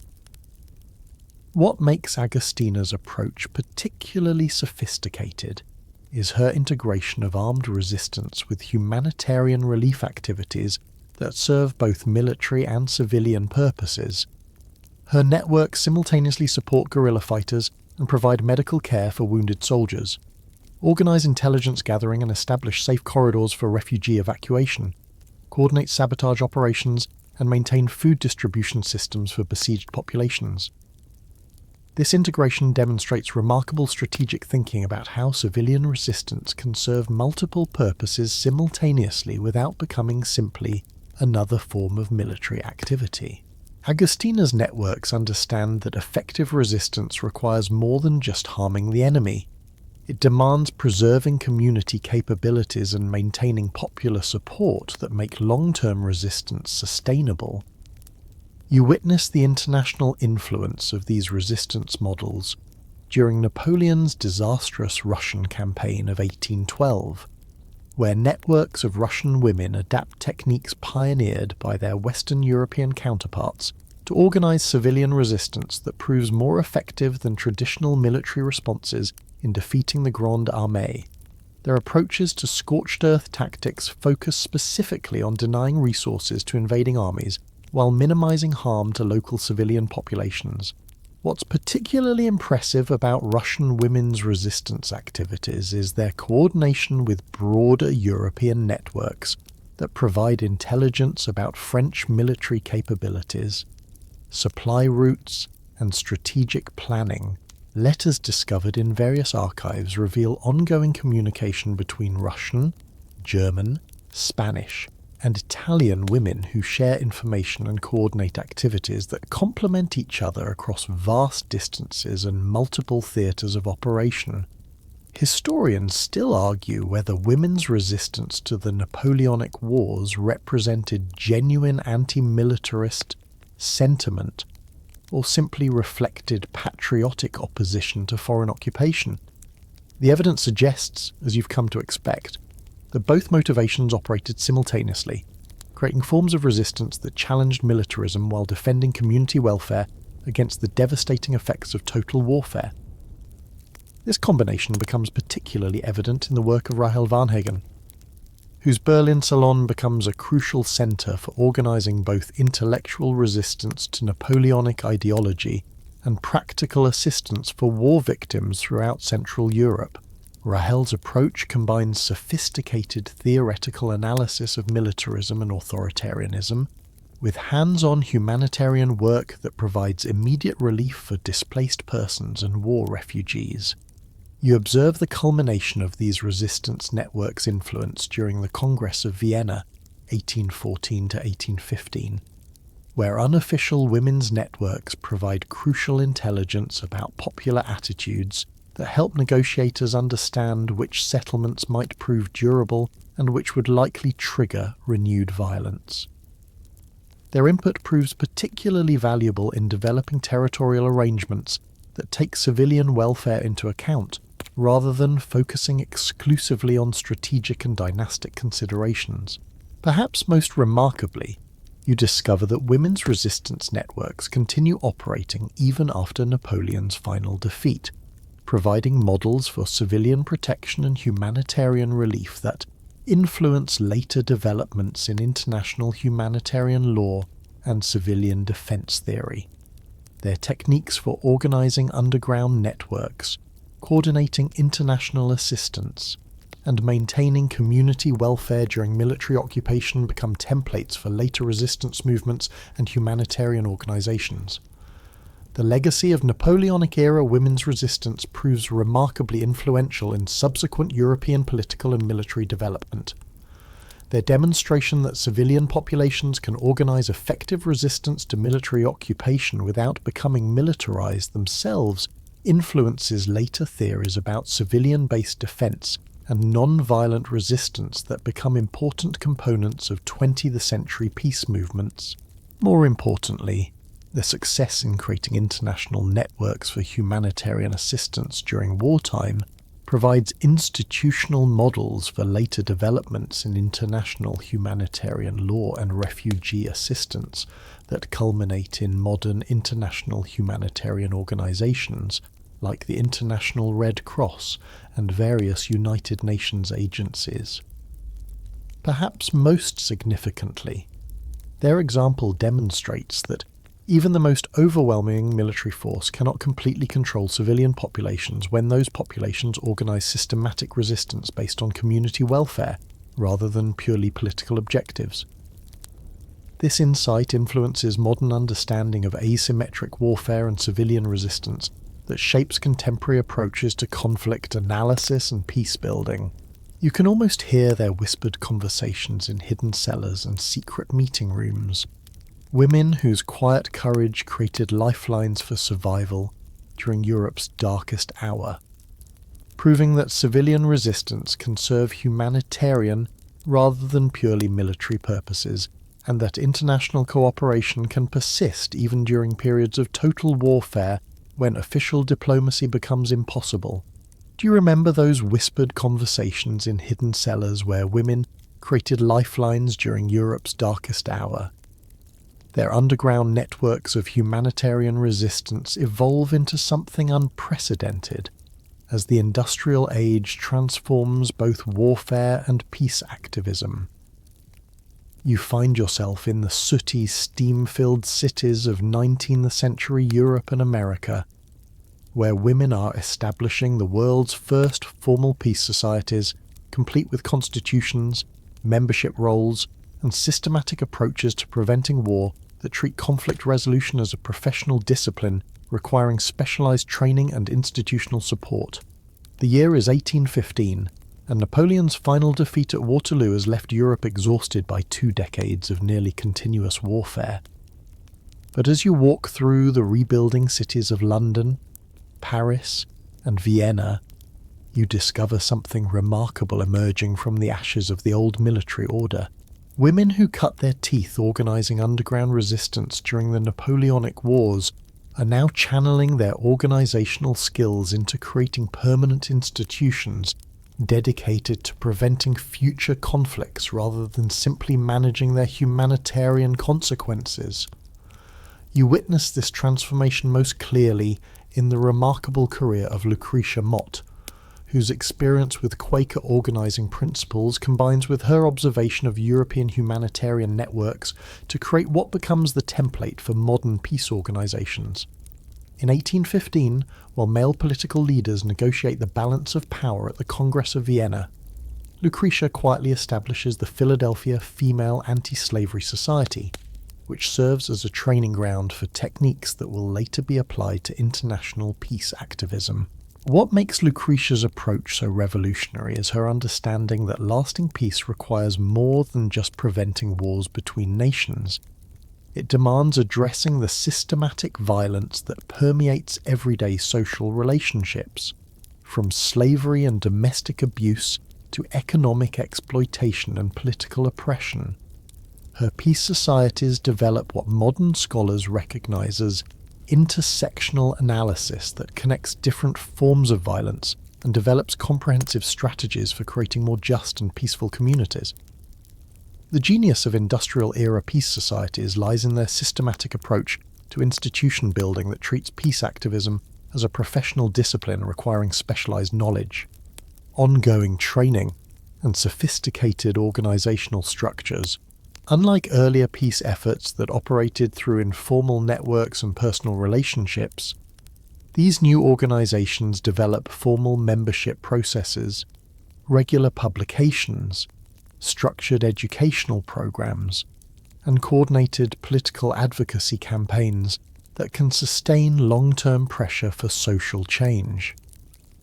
You observe this institutional sophistication in the work of Elihu Burritt's League of Universal Brotherhood, where women like Mary Howitt develop what might be history's first systematic peace education curricula. These programs don't simply advocate for peace in abstract terms, they provide practical training in conflict resolution skills, intercultural communication techniques, and economic analysis that helps participants understand the underlying causes of social violence and international warfare. Moving across the Atlantic, you encounter another model of industrial peace organizing in the remarkable career of Julia Ward Howe, whose experience witnessing the devastating human costs of the American Civil War transforms her from occasional peace sympathizer into one of the era's most effective peace movement organizers. Julia's 1870 Mother's Day proclamation represents more than just sentimental appeals to maternal instinct. It's a sophisticated call for women's international political cooperation that anticipates later developments in feminist peace theory by several decades. What makes Julia's approach particularly innovative is her understanding that women's peace activism must go beyond simply opposing specific wars to challenge the masculine honor culture that makes violence seem like an acceptable method for resolving disputes. Her writings develop detailed analysis of how societies socialize boys to view aggression as masculine virtue and girls to accept male violence as natural, essentially creating theoretical frameworks for understanding the cultural roots of militarism that won't receive academic attention until the late 20th century. You witness the international scope of these peace societies' influence during the Crimean War, 1853 to 1856, when organizations led by women like Florence Nightingale coordinate humanitarian relief efforts that operate across national boundaries and provide neutral medical care for soldiers from all combatant armies. But Florence's significance extends beyond her legendary nursing work to include her innovative approaches to documenting war's human costs and using statistical analysis to advocate for conflict prevention rather than simply battlefield medical improvement. Florence's approach demonstrates remarkable sophistication in its use of quantitative research methods to support peace advocacy. Her detailed statistics about preventable disease deaths in military hospitals, her analysis of how poor sanitation and inadequate supply systems kill more soldiers than enemy action, and her documentation of war's long-term effects on veteran health and family welfare provide empirical foundations for arguments that warfare is not only morally wrong, but economically irrational and medically catastrophic. What's particularly fascinating about industrial peace societies is their development of what modern scholars recognise as early examples of Track 2 diplomacy that operates parallel to official governmental negotiations. Organisations like the International Women's Peace Association, founded in 1868, create ongoing communication channels between women from different countries that provide opportunities for conflict prevention and resolution that bypass the masculine honor politics that often make official diplomacy impossible. These international networks prove their value during various European crises of the late 19th century, when women's peace societies provide early warning about brewing conflicts, facilitate informal negotiations between rival nations, and organise public pressure campaigns that help prevent several potential wars from escalating into actual military conflicts. Their success demonstrates that systematic civilian peace activism can serve important diplomatic functions that complement rather than compete with official governmental efforts. Historians still argue whether industrial peace societies represented genuine innovations in conflict prevention or simply reflected traditional feminine concerns about violence organised through modern institutional structures. The evidence suggests something more complex. These women were indeed developing new theoretical frameworks and practical techniques for understanding and preventing conflict, but they grounded their innovations in systematic research and professional organisation that treated peacemaking as a technical discipline requiring specialised expertise. This combination of theoretical sophistication and practical effectiveness becomes particularly evident during the Franco-Prussian War, 1870 to 1871, when international women's peace networks organise massive humanitarian relief efforts that provide medical care and material assistance for civilian war victims while simultaneously conducting detailed documentation of war crimes and civilian casualties that influence later developments in international humanitarian law.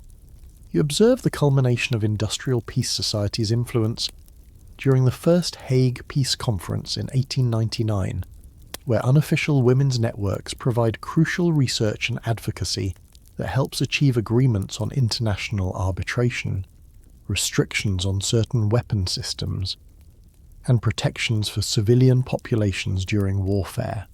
While women are officially excluded from the conference proceedings, their preliminary research and ongoing lobbying efforts prove essential to many of the conference's most significant achievements. Perhaps most remarkably, you discover that industrial peace societies develop sophisticated approaches to economic analysis that demonstrate how warfare harms the economic interests of ordinary people in all participating countries, even when it benefits specific industries or political leaders. The research on war's economic costs provides empirical foundations for arguments that peace is not only morally superior, but economically more rational than military solutions to international disputes. The legacy of industrial peace societies proves remarkably durable, providing institutional models and theoretical frameworks that influence peace activism throughout the 20th and 21st centuries. Their techniques for combining systematic research with grassroots organising, their approaches to international networking and coordination, and their integration of social justice concerns with traditional peace advocacy create templates that shape modern peace movements worldwide. More importantly, their demonstration that peace activism can be conducted as a professional discipline with specialized knowledge and institutional support helps legitimate civilian peace efforts in ways that make them more effective in influencing governmental policies and international relations. Perhaps most significantly, their success in creating permanent institutions dedicated to conflict prevention establishes the principle that peace requires ongoing attention and systematic effort rather than simply occasional responses to immediate crises. This insight influences modern understanding of peace building as a long-term process requiring sustained institutional commitment and professional expertise. You can almost hear the sound of printing presses and typewriters as these remarkable women work late into industrial nights, producing publications and organising campaigns that will influence international relations for generations to come, proving that systematic civilian organisation can serve as an effective complement to traditional diplomatic and military approaches to international security. Do you remember the sound of those printing presses working late into industrial nights, producing publications that would influence international relations for generations? Their systematic civilian organisation finds its ultimate expression as peace activism crosses the Atlantic Ocean, where you discover British and American women creating the world's first truly international peace networks through an intricate web of correspondence, travel, and coordinated campaigns that span continents and challenge the very foundations of nationalist thinking. The year is 1840, and you find yourself aboard a steamship crossing the turbulent waters between Liverpool and Boston, carrying letters that will change the course of peace activism forever. These aren't simple, friendly exchanges between like-minded individuals. They're detailed, strategic communications between women who are consciously building what might be history's first international social movement, complete with coordinated research agendas, shared funding mechanisms, and synchronized political campaigns that operate simultaneously across multiple countries. You witness this transformation most clearly in the remarkable partnership between Lucretia Mott of Philadelphia and Elizabeth Cady Stanton of New York, whose collaboration with British abolitionists like Elizabeth Pease creates a transatlantic network that revolutionizes both women's rights and peace activism. Their correspondence, preserved in archives on both sides of the Atlantic, reveals sophisticated discussions about how systematic oppression of women within individual societies contributes to aggressive nationalism and international warfare between those same societies. What makes these transatlantic connections so revolutionary is their development of what modern scholars recognise as intersectional analysis that connects women's exclusion from political participation with society's tendency to resort to violence in resolving disputes. These women argue that nations governed exclusively by men, especially men socialised in competitive honour cultures, are structurally predisposed toward military solutions because they lack access to female perspectives that often emphasise negotiation, compromise, and long-term relationship building over domination and short-term advantage. The genius of transatlantic peace networks lies in their understanding that lasting peace requires fundamental changes in how societies organise political participation and decision-making processes. Unlike earlier peace efforts that focus primarily on preventing specific wars or managing particular conflicts, these international networks develop comprehensive theories about the relationship between domestic social justice and international peace that anticipate modern democratic peace theory by nearly a century. You observe this theoretical sophistication in action during the 1848 Seneca Falls Convention, where discussions about women's political rights explicitly connect domestic gender equality with international peace and security. The Convention's declaration of sentiments doesn't simply demand political rights for women, It argues that excluding women from political participation makes societies more violent and war-prone because they systematically suppress perspectives and values that promote peaceful conflict resolution. Moving across the ocean to Britain, you encounter another dimension of transatlantic peace networking in the remarkable career of Priscilla Bright McLaren, whose coordination with American peace activists creates what amounts to the world's first international peace research collaborative. Priscilla's networks systematically collect and analyse data about successful conflict resolution efforts worldwide, creating databases of diplomatic techniques and peace-building strategies that can be adapted to different cultural and political contexts. What makes Priscilla's approach particularly innovative is her understanding that effective peace activism requires more than just good intentions and moral conviction. It demands systematic research into what actually works in preventing and resolving conflicts. Her correspondence with American researchers like Sarah Grimke reveals ongoing discussions about methodology, data collection techniques, and theoretical frameworks that treat peace studies as an emerging academic discipline requiring rigorous intellectual standards. You witness the practical application of this research during the Crimean War, when transatlantic women's networks coordinate humanitarian relief efforts that provide crucial intelligence about battlefield conditions, diplomatic opportunities, and popular attitudes that prove invaluable to peace negotiations. Their reports, circulated through international correspondence networks, provide more accurate information about war's human costs and political possibilities than most official governmental sources. The international scope of these networks becomes even more apparent during the American Civil War. When British women's organisations coordinate with their American counterparts to provide humanitarian assistance for both Union and Confederate war victims, while simultaneously advocating for negotiated settlement rather than military victory. Their approach demonstrates remarkable sophistication in understanding how international support for peaceful resolution can complement rather than interfere with domestic political processes. Perhaps most remarkably, you discover that transatlantic peace networks develop sophisticated economic analysis that demonstrates how international trade and cultural exchange create mutual dependencies that make warfare economically irrational for all participating countries. Their research anticipates modern liberal international relations theory by documenting how economic interdependence creates incentives for peaceful dispute resolution that can overcome nationalist ideologies promoting military solutions. This economic analysis proves particularly influential in the work of Lydia Maria Child, whose collaboration with British economists like Harriet Martineau produces detailed studies of how military spending diverts resources from productive investments in education, infrastructure, and social welfare that would create more prosperity and security than military preparations. Their arguments provide empirical foundations for peace advocacy that go beyond moral appeals to include practical demonstrations of peace's economic benefits.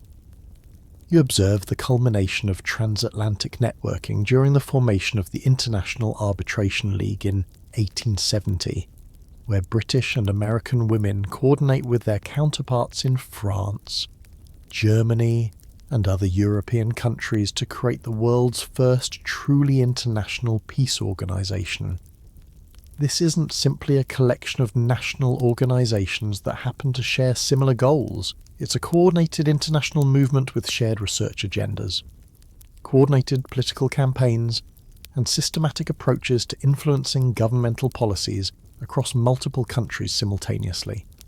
The League's approach demonstrates remarkable sophistication in its understanding of how international social movements can influence governmental policies without directly participating in formal political processes. Through coordinated public education campaigns, systematic lobbying efforts, and strategic use of international media attention, the League creates public pressure for peaceful conflict resolution that proves remarkably effective in preventing several potential wars during the late 19th century. Historians still argue whether transatlantic peace networks represented genuine innovations in international relations or simply reflected the expansion of traditional feminine concerns about violence into new institutional contexts created by improved transportation and communication technologies.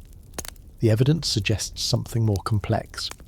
These women were indeed developing new theoretical frameworks and practical techniques for understanding international relations, but they grounded their innovations in systematic research and coordinated action that treated international peace as a technical challenge requiring professional expertise and sustained institutional commitment. This combination of theoretical innovation and practical effectiveness becomes particularly evident during various international crises of the 1880s and 1890s, when transatlantic women's networks provide crucial early warning about brewing conflicts, facilitate informal diplomatic communications between rival nations, and organize international public pressure campaigns that help prevent several potential wars from escalating into actual military conflicts. Perhaps most significantly, you discover that transatlantic peace networks establish precedents for international civil society cooperation that influence later developments in international law, human rights advocacy, and global governance. Their techniques for coordinating international campaigns, their approaches to cross-cultural communication and cooperation, and their integration of research with advocacy create templates that shape international social movements throughout the 20th and 21st centuries. The legacy of transatlantic peace connections proves remarkably durable, providing both institutional models and theoretical frameworks that influence peace activism and international relations theory for generations. Their demonstration that ordinary citizens can influence international relations through systematic organization and coordination helps legitimate civilian participation in diplomacy and conflict resolution that was previously considered the exclusive province of governmental officials and professional diplomats. More importantly, their success in creating sustained international cooperation based on shared values rather than narrow national interests provides historical evidence that international solidarity and cooperation are not only possible but can be more effective than competitive nationalism in achieving security and prosperity for all participating societies. You can almost feel the salt spray on those steamship decks, where determined women carried letters and ideas that would bind continents together in common cause, proving that the bonds of shared humanity and moral conviction could prove stronger than the artificial boundaries of nationalism and the false promises of military glory. Do you remember that salt spray on steamship decks where women carried letters binding continents in common cause? Their transatlantic bonds of shared humanity face their ultimate test as America tears itself apart in civil war, where you discover women on both sides of the Mason-Dixon line pioneering what will become modern humanitarian principles while treating enemy wounded with revolutionary compassion that challenges everything their societies believe about patriotism, loyalty, and the rules of warfare. The year is 1861, and you find yourself standing in a makeshift hospital tent outside Antietam, watching as Clara Barton tends to wounded Confederate soldiers with the same meticulous care she provides to Union troops. But this isn't simply individual compassion overcoming political hatred. You're witnessing the emergence of systematic humanitarian neutrality that will eventually influence the Geneva Conventions and establish principles of medical neutrality that remain central to international humanitarian law today. What makes Civil War women's humanitarian work so revolutionary is their explicit rejection of the nationalist logic that defines enemy soldiers as legitimate targets deserving whatever suffering warfare inflicts upon them. Instead, these women develop what they call the religion of humanity, a practical philosophy that treats all wounded and suffering people as deserving care, regardless of their political allegiances or military roles. It's a radical departure from traditional warfare ethics that will reshape how civilized societies think about the treatment of enemy combatants and civilian populations. You witness this transformation most clearly in the remarkable career of Dorothea Dix, whose appointment as Superintendent of Army Nurses for the Union creates the first systematic female military medical corps in American history. But Dorothea's significance extends beyond her administrative innovations, to include her development of formal protocols requiring medical personnel to provide care based solely on medical need rather than political loyalty, essentially creating early versions of the medical neutrality principles that will later become central to international humanitarian law. Dorothea's approach demonstrates remarkable sophistication in its understanding that effective humanitarian work requires more than just individual moral conviction. It demands systematic institutional changes that create enforceable standards for ethical behavior, even under the extreme pressures of warfare. Her detailed regulations for army nurses include specific provisions requiring care for enemy wounded, protection for civilian medical personnel, and respect for medical facilities that anticipate later international agreements about humanitarian conduct during warfare. Moving south to Confederate territory, you encounter similar innovations in the work of Sally Tompkins, whose private hospital in Richmond becomes famous throughout the South for achieving the lowest mortality rate of any medical facility in either army. But Sally's significance goes beyond her medical skills to include her pioneering approaches to treating captured Union soldiers that demonstrate how humanitarian principles can transcend political divisions even during the most bitter conflicts. What makes Sally's work particularly remarkable is her explicit argument that Christian charity and Southern honor both require treating enemy wounded with the same care provided to Confederate soldiers. Her letters to Confederate political leaders develop sophisticated theological and philosophical justifications for humanitarian neutrality that challenge prevailing assumptions about patriotic duty and military necessity, essentially creating intellectual frameworks that support practical humanitarian work under the most difficult circumstances. The genius of Civil War women's humanitarian innovations lies in their understanding that warfare's extreme conditions actually provide opportunities for establishing new ethical precedents that can influence peacetime behavior long after specific conflicts end. These women realize that their wartime actions are creating standards and expectations that will shape how future generations think about the treatment of enemies, the protection of civilians, and the responsibilities of medical personnel during armed conflicts. You observe this strategic thinking most clearly in the work of Mary Ann Bickerdike, whose unauthorized medical missions behind enemy lines demonstrate how humanitarian work can serve diplomatic as well as medical purposes. Mary Ann's willingness to treat Confederate civilians and soldiers creates personal relationships and mutual respect that provide informal channels for communication between opposing sides, essentially pioneering techniques of humanitarian diplomacy that complement formal military and political negotiations. Mary Ann's approach reveals remarkable psychological insight into how acts of unexpected kindness toward enemies can create cognitive dissonance that challenges people's assumptions about the conflict's moral dimensions. When Confederate families receive life-saving medical care from Union nurses, it becomes harder for them to maintain beliefs that all Yankees are evil monsters deserving death and destruction. Similarly, when Union soldiers witness Southern hospitality toward wounded Northern prisoners, it undermines propaganda portraying all Confederates as irredeemable traitors. Perhaps most remarkably, you discover that Civil War women's humanitarian networks maintain extensive communication systems that operate across military lines and provide ongoing coordination between medical personnel serving both armies. Letters found in various archives reveal detailed discussions about medical techniques, supply sharing, and patient care protocols that treat the war's medical challenges as shared professional problems requiring collaborative solutions rather than competitive advantages to be gained over enemies.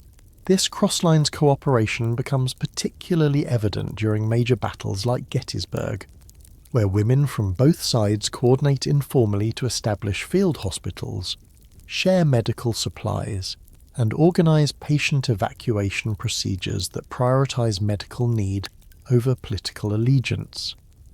Their work creates temporary zones of humanitarian neutrality within the broader context of military conflict, essentially demonstrating that civilized behavior remains possible even under the most extreme circumstances. Historians still argue whether Civil War women's humanitarian innovations represented genuine advances in international humanitarian law or simply reflected traditional feminine concerns about suffering applied to unprecedented circumstances. The evidence suggests something more complex.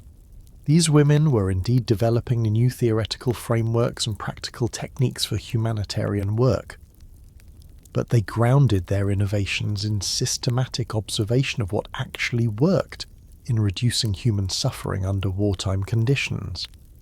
This empirical approach becomes particularly evident in the detailed records kept by nurses like Louisa May Alcott, whose documentation of hospital conditions, treatment outcomes, and patient responses provides some of the war's most accurate data about medical interventions and their effectiveness. Louisa's records serve not only as medical documentation, but also as evidence for later arguments about the importance of systematic humanitarian work and professional medical standards during warfare. You witness the international influence of American women's Civil War innovations through their correspondence with European peace activists and medical professionals who study American humanitarian techniques and adapt them for use in European conflicts. The Franco-Prussian War, 1870 to 1871, provides the first major test of whether American innovations can be successfully transplanted to different cultural and political contexts, with generally positive results that demonstrate the universal applicability of humanitarian neutrality principles. Perhaps most significantly, you discover that Civil War women's humanitarian work provides crucial empirical evidence for later arguments about the practical benefits of humane treatment of enemy wounded and civilian populations. Their documentation demonstrates that humanitarian approaches often prove more effective than punitive approaches in achieving both immediate medical objectives and longer-term political reconciliation between opposing sides. The legacy of Civil War humanitarian innovations proves remarkably durable, influencing not only later American military policies, but also international humanitarian law and medical ethics worldwide. The principles established by Civil War nurses regarding medical neutrality, civilian protection, and humanitarian access provide foundations for later international agreements that remain central to contemporary humanitarian law and practice. More importantly, their demonstration that systematic humanitarian work can maintain moral standards and professional ethics even under the extreme pressures of civil warfare provides historical evidence that civilized behavior is not a luxury that must be abandoned during emergencies, but rather a necessity that becomes even more important during times of crisis and conflict. Perhaps most significantly, their example establishes the principle that ordinary people, especially those formerly excluded from military and political leadership, have not only the right, but the duty to maintain humanitarian standards that serve broader human welfare, even when those standards conflict with immediate political or military objectives. You can almost hear the sound of bandages being unwrapped, and gentle voices offering comfort in field hospitals, where the artificial boundaries of political hatred dissolved in the face of shared human vulnerability, proving that compassion could transcend the deepest divisions when guided by systematic commitment to treating all people as deserving dignity, regardless of their political allegiances or military roles. Do you remember those gentle voices offering comfort in field hospitals, where political hatred dissolved in shared human vulnerability. Their systematic commitment to universal dignity finds its ultimate expression in the most ambitious peace gathering in history. You find yourself in The Hague in April 1915, standing in the ornate halls of the zoological building where over 1,000 women from 12 warring and neutral nations are assembling for an unprecedented experiment, the International Women's Peace Congress, that will attempt to end the Great War through reasoned diplomacy, while Europe's men slaughter each other in trenches stretching from the North Sea to Switzerland. The date is April 28, 1915, and as you walk through the crowded conference halls, you witness something that defies everything the world believes possible during wartime. German women sit beside French delegates. Austrian representatives confer with Italian peace activists, and British suffragists debate strategy with their counterparts from the very countries their sons and husbands are fighting. This isn't simply another peace conference. You're observing the birth of international feminism as a political force that claims authority to speak for humanity itself, rather than narrow national interests. You witness this revolutionary gathering through the remarkable leadership of Jane Addams, whose Hull House settlement work in Chicago has prepared her for the complex organisational challenges of managing international cooperation during wartime. But Jane's significance extends beyond her administrative skills to include her development of what she calls newer ideals of peace, theoretical frameworks that connect social justice within individual societies to peaceful relations between those same societies on the international stage. What makes the 1915 Congress so revolutionary is its explicit rejection of the masculine political logic that has led Europe into its most devastating war. Instead of accepting nationalism, military honour, and competitive sovereignty as natural foundations for international relations, these women develop alternative frameworks based on international law, democratic participation, and what they term the nurturing of human life as the highest political priority for any legitimate government. The genius of the Congress lies in its systematic approach to developing practical alternatives to warfare that go far beyond simple calls for peace or abstract appeals to human brotherhood.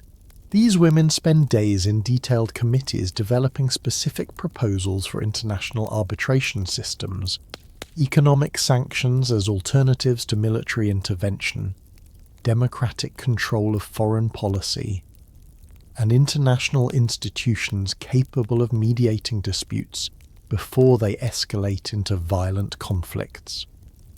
You observe this practical sophistication in the Congress's final resolutions, which include detailed proposals for post-war reconstruction that anticipate many features of the later League of Nations and United Nations systems. Their recommendations for international courts, mandatory arbitration procedures, and collective security arrangements demonstrate remarkable prescience about what will actually be needed to maintain international peace once the current war finally ends. Perhaps most remarkably, the Congress develops what might be history's first systematic critique of the secret diplomacy and alliance systems that helped trigger the Great War. These women argue that lasting peace requires democratic control over foreign policy decisions, public debate about international commitments, and transparent diplomatic processes that allow ordinary citizens to understand and influence the international agreements that might lead their countries into war. Moving beyond theoretical discussions, you witness the Congress's most audacious innovation, the decision to send delegations of women to visit both warring and neutral governments to present their peace proposals directly to heads of state and foreign ministers. This isn't simply symbolic protest. It's systematic diplomatic intervention by unofficial representatives who claim authority based on their commitment to human welfare rather than national interest. You follow these delegations as they traverse war-torn Europe, meeting with kings and prime ministers who are initially sceptical but gradually impressed by the women's detailed knowledge of international law. Their practical proposals for conflict resolution and their moral authority as representatives of the civilian populations bearing warfare's greatest costs. British Foreign Secretary Sir Edward Grey, German Chancellor Theobald von Bethmann-Hollweg, and other major political leaders take these meetings seriously enough to engage in detailed discussions about specific peace proposals. What makes these diplomatic missions particularly significant is their demonstration that unofficial diplomacy can complement and sometimes achieve more than official governmental negotiations when conducted by people with sufficient expertise and moral credibility. The women's meetings with European leaders provide opportunities for face-saving discussions about peace possibilities that would be politically impossible through official channels constrained by nationalism and military honour.